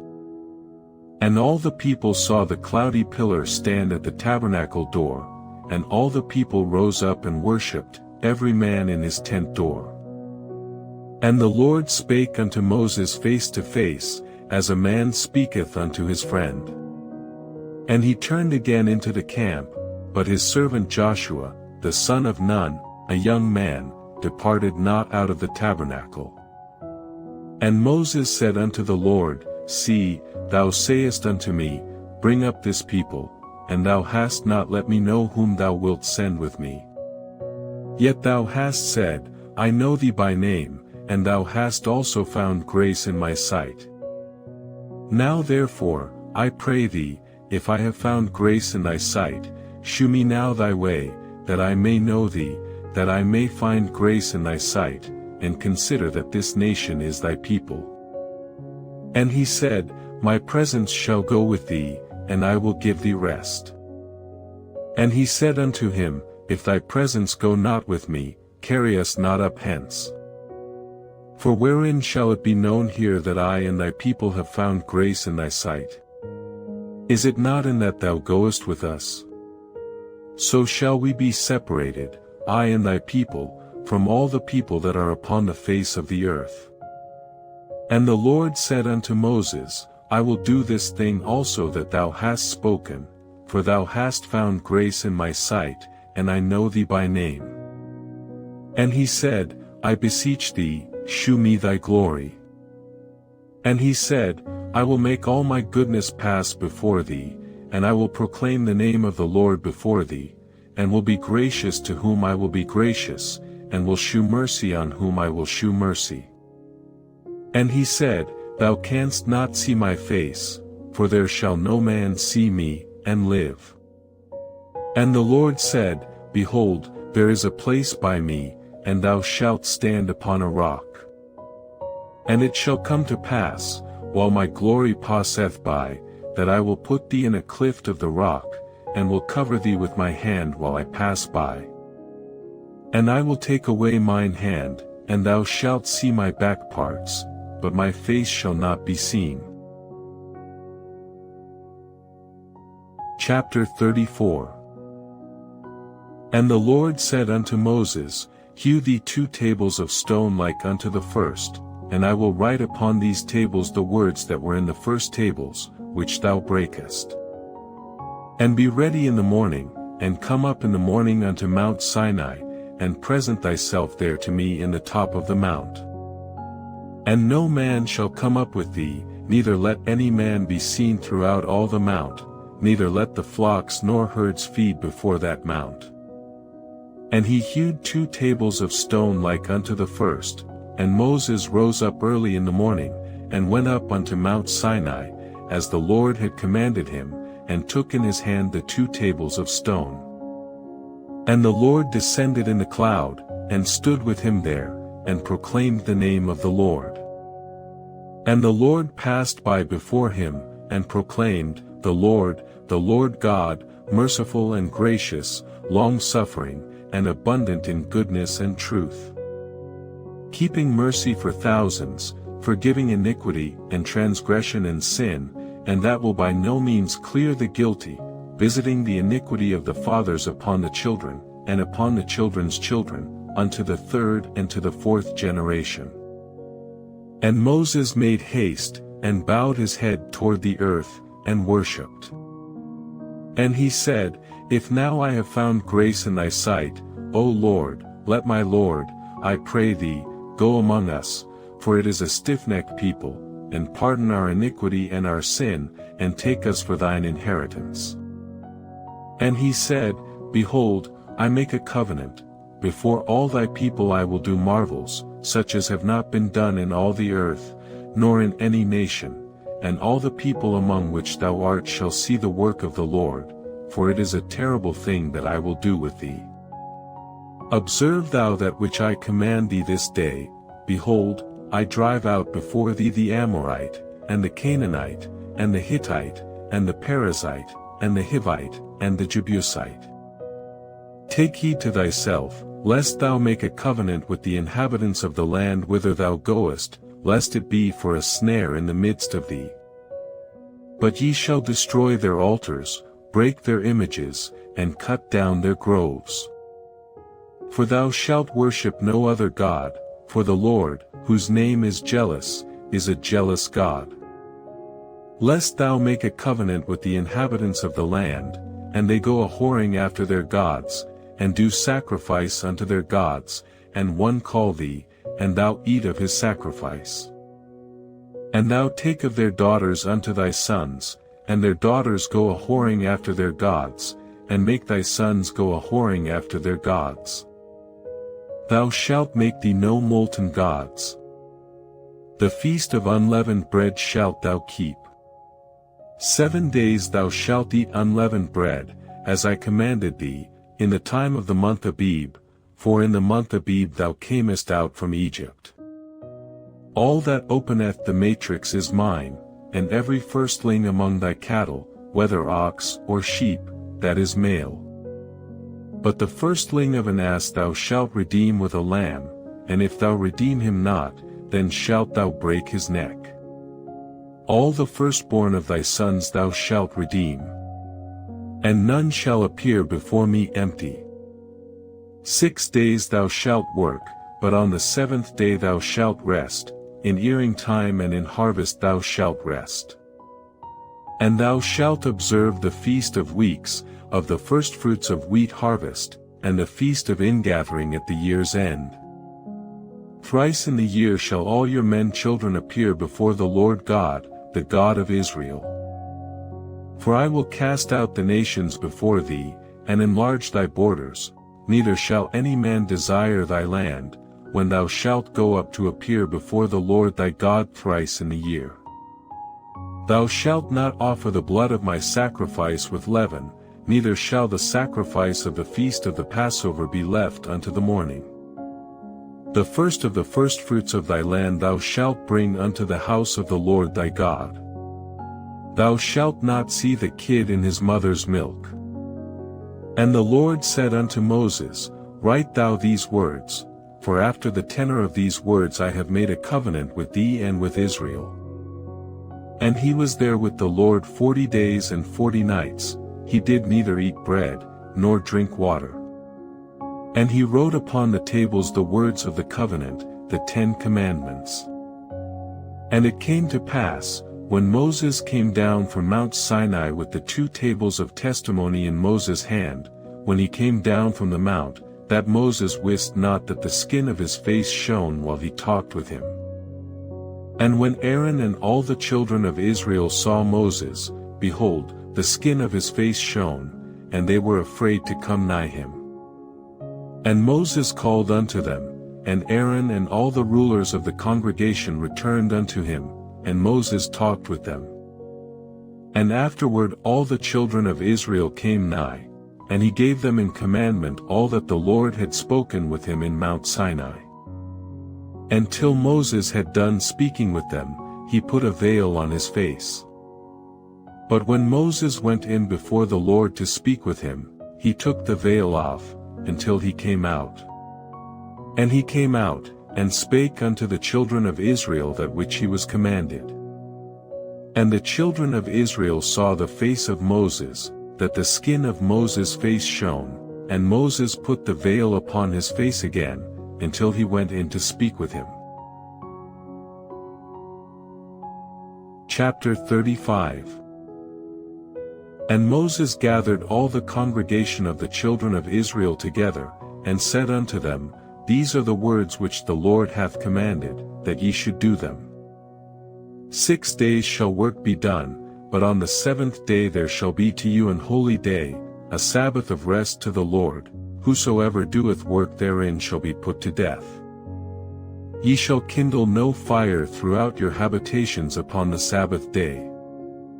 And Moses spake unto all the congregation of the children of Israel, saying, This is the thing which the Lord commanded, saying, Take ye from among you an offering unto the Lord, whosoever is of a willing heart, let him bring it, an offering of the Lord, gold, and silver, and brass, and blue, and purple, and scarlet, and fine linen, and goat's hair, and ram's skins dyed red, and badger's skins, and shittim wood, and oil for the light, and spices for anointing oil, and for the sweet incense, and onyx stones, and stones to be set for the ephod, and for the breastplate. And every wise-hearted among you shall come, and make all that the Lord hath commanded. The tabernacle, his tent, and his covering, his taches, and his boards, his bars, his pillars, and his sockets. The ark, and the staves thereof, with the mercy seat, and the veil of the covering. The table, and his staves, and all his vessels, and the showbread. The candlestick also for the light, and his furniture, and his lamps, with the oil for the light. And the incense altar, and his staves, and the anointing oil, and the sweet incense, and the hanging for the door at the entering in of the tabernacle. The altar of burnt offering, with his brasen grate, his staves, and all his vessels, the laver and his foot. The hangings of the court, his pillars, and their sockets, and the hanging for the door of the court.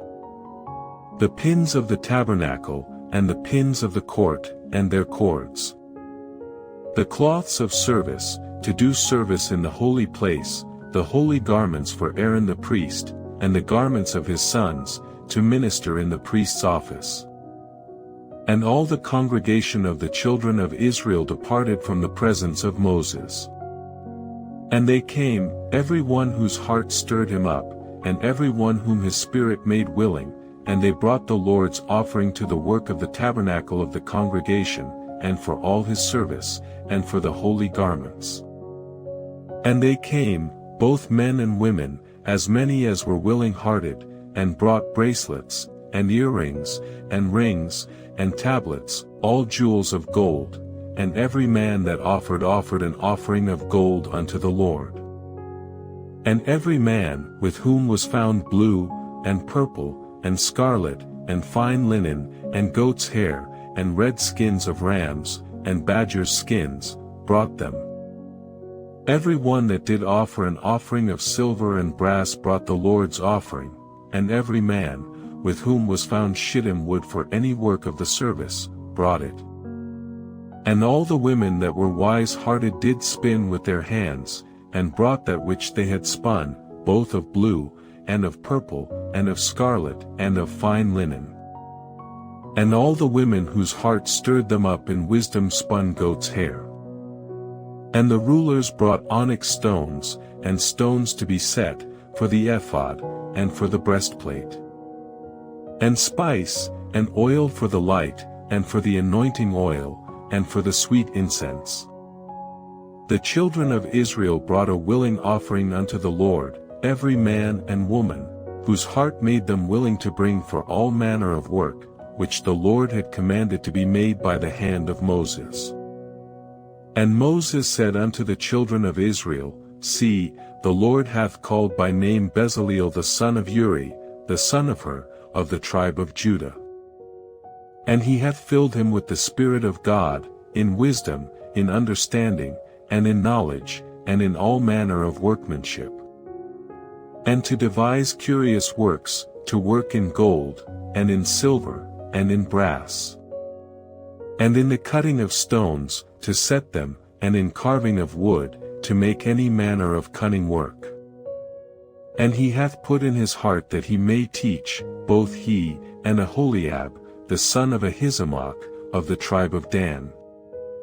Them hath he filled with wisdom of heart, to work all manner of work, of the engraver, and of the cunning workman, and of the embroiderer, in blue, and in purple, in scarlet, and in fine linen, and of the weaver, even of them that do any work, and of those that devise cunning work. Chapter 36. Then wrought Bezaleel and Aholiab, and every wise-hearted man, in whom the Lord put wisdom and understanding to know how to work all manner of work for the service of the sanctuary, according to all that the Lord had commanded.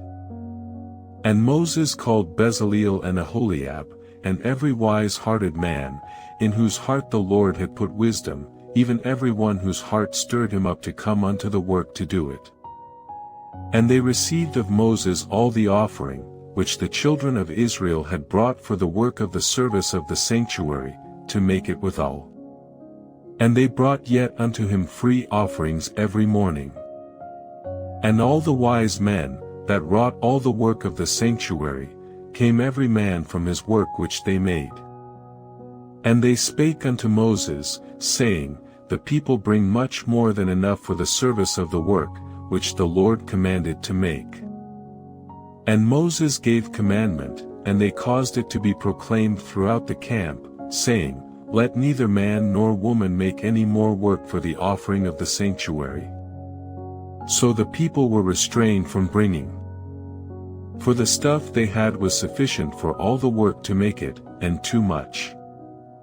And every wise-hearted man among them that wrought the work of the tabernacle made 10 curtains of fine twined linen, and blue, and purple, and scarlet, with cherubims of cunning work made he them.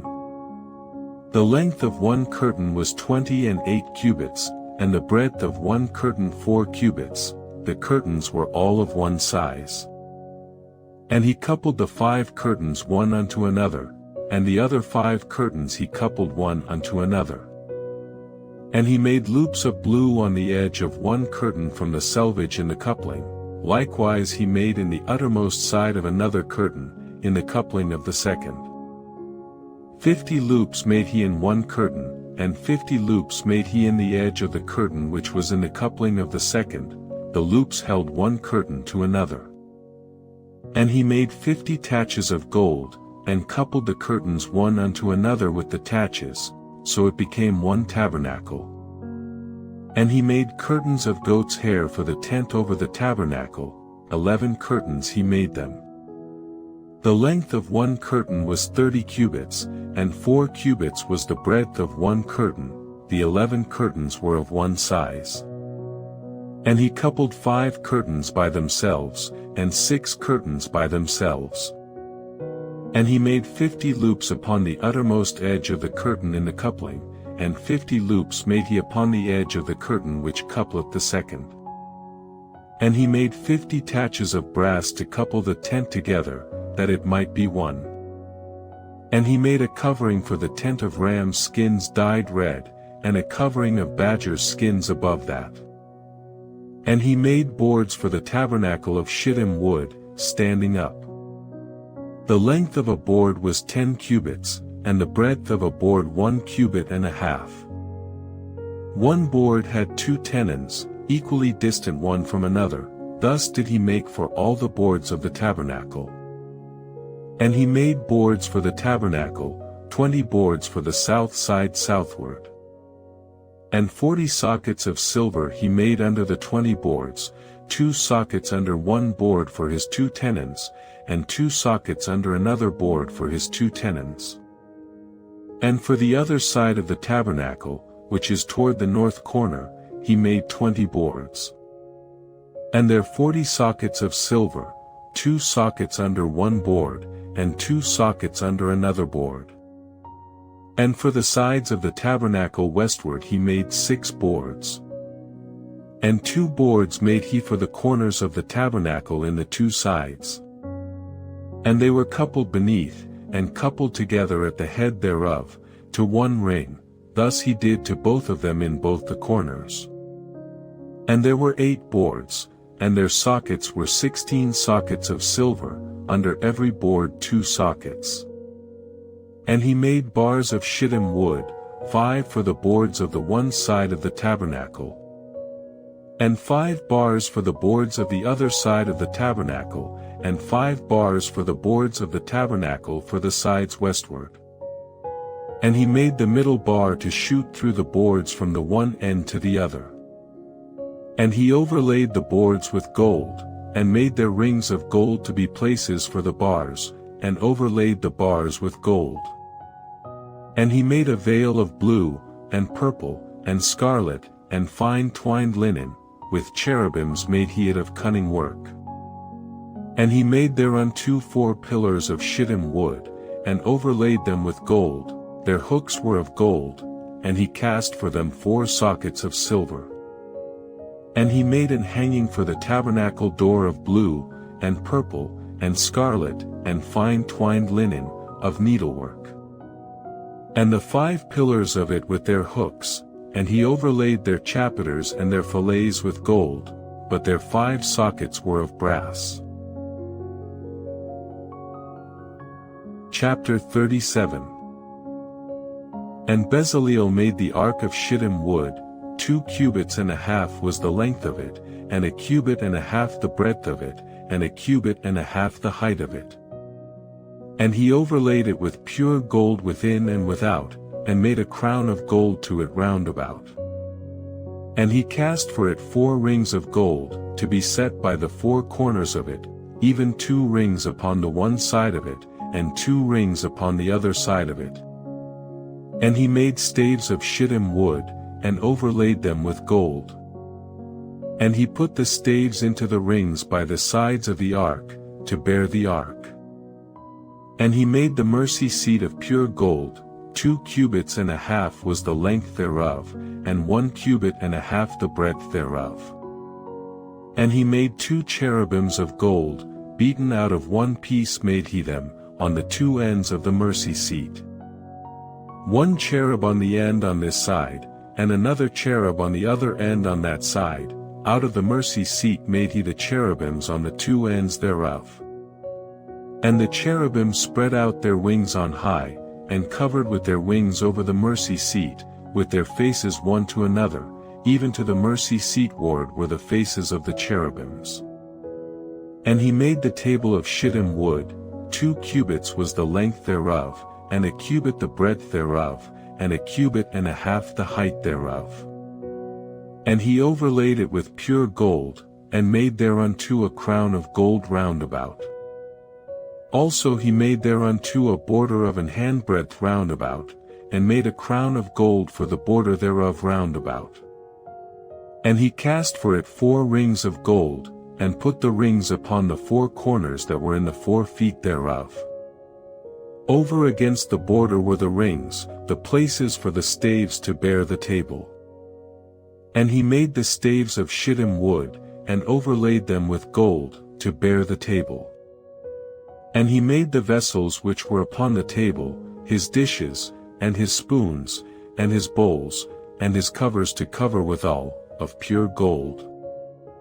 And he made the candlestick of pure gold, of beaten work made he the candlestick, his shaft, and his branch, his bowls, his knops, and his flowers, were of the same.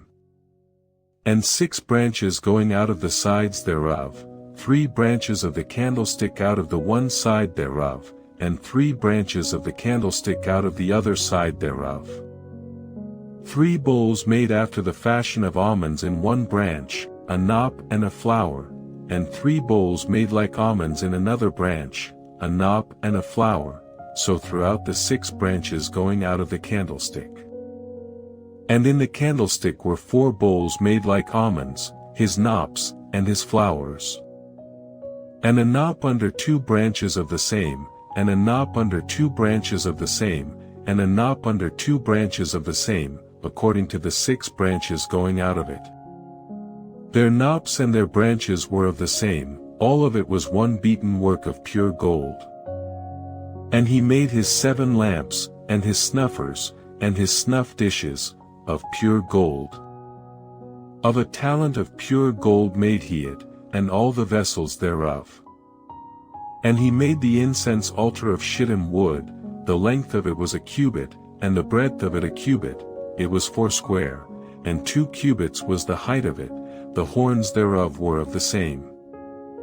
And he overlaid it with pure gold, both the top of it, and the sides thereof round about, and the horns of it, also he made unto it a crown of gold round about. And he made 2 rings of gold for it under the crown thereof, by the 2 corners of it, upon the 2 sides thereof, to be places for the staves to bear it withal.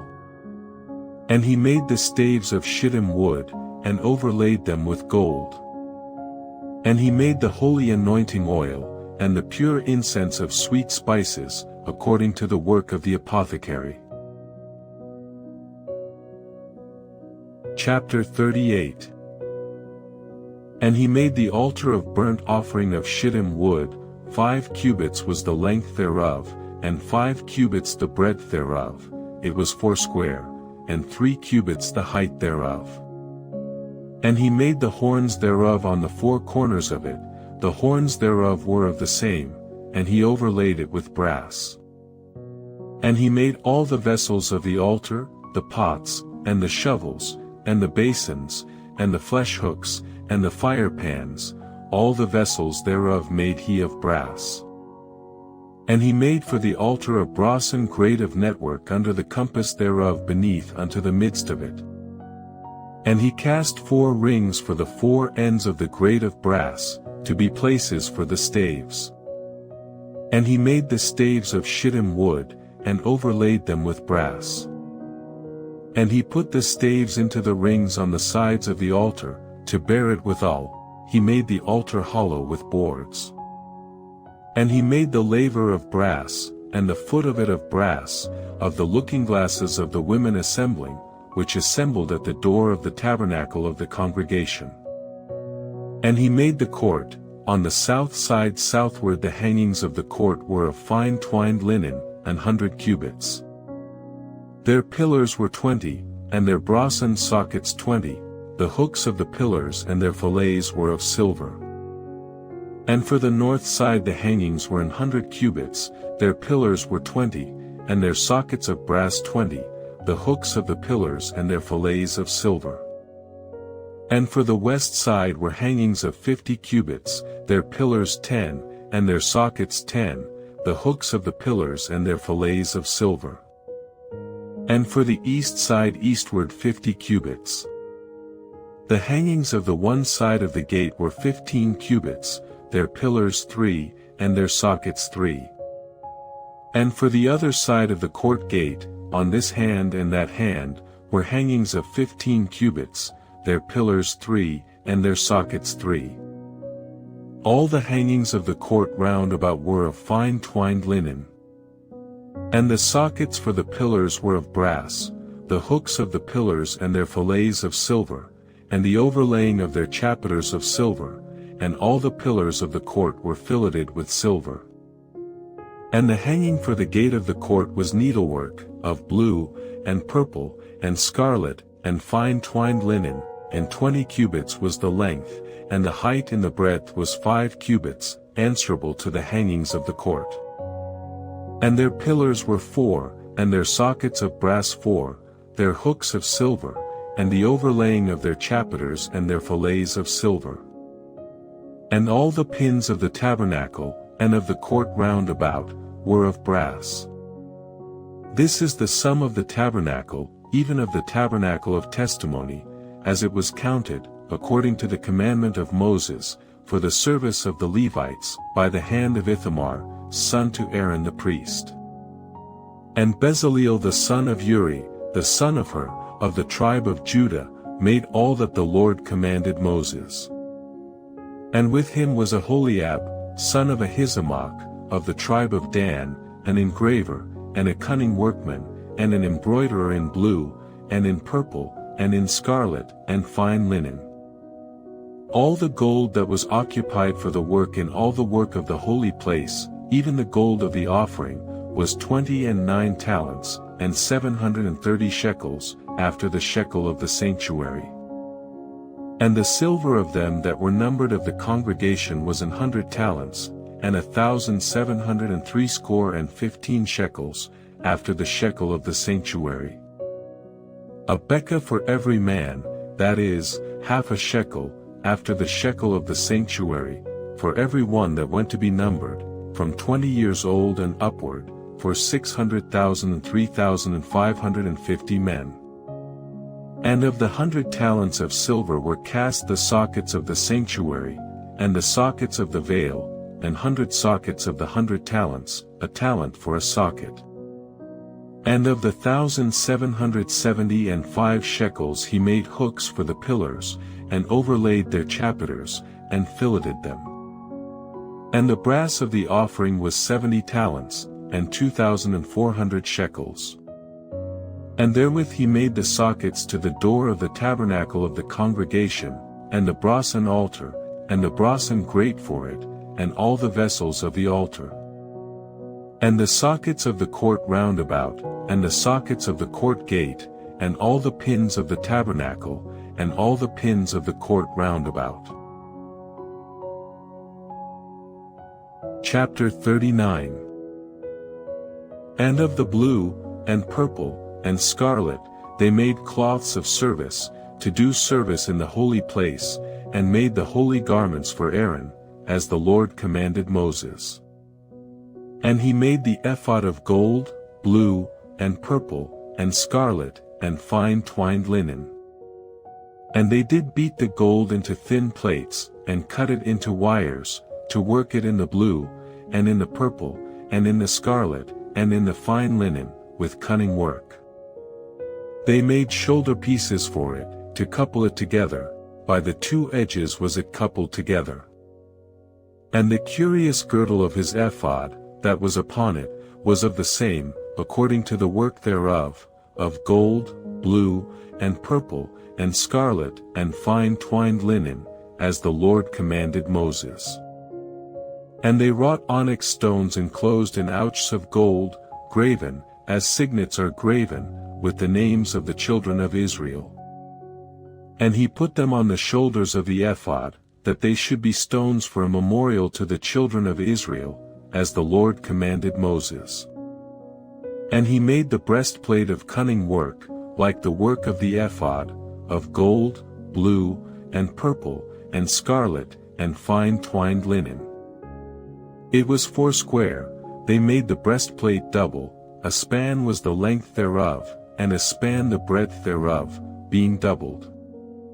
And they set in it 4 rows of stones, the first row was a sardius, a topaz, and a carbuncle, this was the first row. And the second row, an emerald, a sapphire, and a diamond. And the third row, a ligure, an agate, and an amethyst. And the fourth row, a beryl, an onyx, and a jasper, they were enclosed in ouches of gold in their enclosings. And the stones were according to the names of the children of Israel, 12, according to their names, like the engravings of a signet, every one with his name, according to the 12 tribes. And they made upon the breastplate chains at the ends, of wreathen work of pure gold. And they made 2 ouches of gold, and 2 gold rings, and put the 2 rings in the 2 ends of the breastplate. And they put the 2 wreathen chains of gold and the 2 rings on the ends of the breastplate. And the 2 ends of the 2 wreathen chains they fastened in the 2 ouches, and put them on the shoulder pieces of the ephod, before it. And they made 2 rings of gold, and put them on the 2 ends of the breastplate, upon the border of it, which was on the side of the ephod inward. And they made 2 other golden rings, and put them on the 2 sides of the ephod underneath, toward the forepart of it, over against the other coupling thereof, above the curious girdle of the ephod. And they did bind the breastplate by his rings unto the rings of the ephod with a lace of blue, that it might be above the curious girdle of the ephod, and that the breastplate might not be loosed from the ephod, as the Lord commanded Moses. And he made the robe of the ephod of woven work, all of blue. And there was an hole in the midst of the robe, as the hole of an habergeon, with a band round about the hole, that it should not rend. And they made upon the hems of the robe pomegranates of blue, and purple, and scarlet, and twined linen. And they made bells of pure gold, and put the bells between the pomegranates upon the hem of the robe, round about between the pomegranates.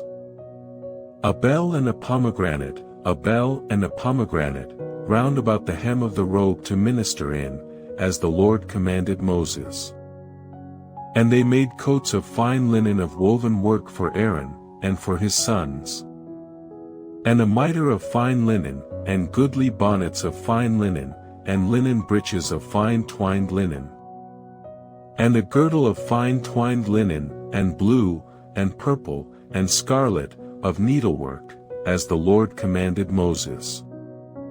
And they made the plate of the holy crown of pure gold, and wrote upon it a writing, like to the engravings of a signet, Holiness to the Lord. And they tied unto it a lace of blue, to fasten it on high upon the mitre, as the Lord commanded Moses. Thus was all the work of the tabernacle of the tent of the congregation finished, and the children of Israel did according to all that the Lord commanded Moses, so did they. And they brought the tabernacle unto Moses, the tent, and all his furniture, his taches, his boards, his bars, and his pillars, and his sockets. And the covering of rams' skins dyed red, and the covering of badgers' skins, and the veil of the covering. The ark of the testimony, and the staves thereof, and the mercy seat. The table, and all the vessels thereof, and the showbread. The pure candlestick, with the lamps thereof, even with the lamps to be set in order, and all the vessels thereof, and the oil for light. And the golden altar, and the anointing oil, and the sweet incense, and the hanging for the tabernacle door. The brasen altar, and his grate of brass, his staves, and all his vessels, the laver and his foot.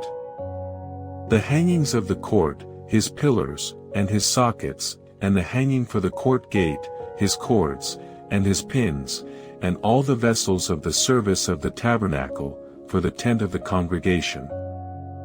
The cloths of service to do service in the holy place, and the holy garments for Aaron the priest, and his sons' garments, to minister in the priest's office.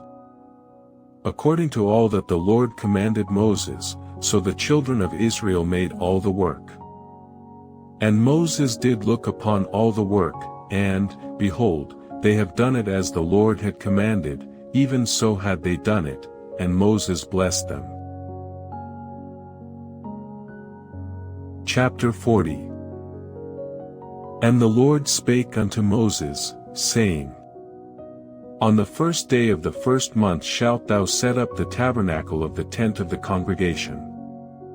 And thou shalt put therein the ark of the testimony, and cover the ark with the veil.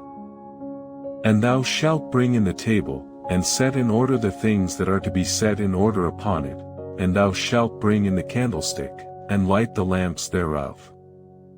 And thou shalt set the altar of gold for the incense before the ark of the testimony, and put the hanging of the door to the tabernacle.